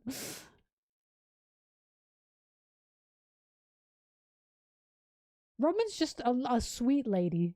She's just a sweet lady. She's not what people say she is. Nummy is the devious one. She's just devious, and I love her.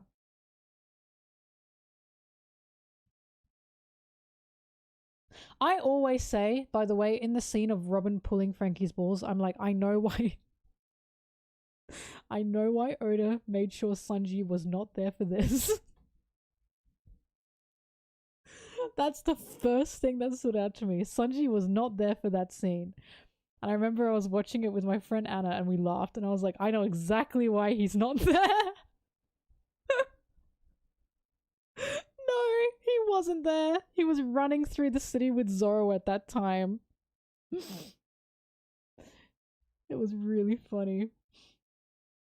He'd be like, it should have been me, not him. And I think it's a bit... I say this so much. The thing is, Oda writes very strong, very aggressive, and very dominant women. However, I know the reason he writes them is because he likes them. And that's fine.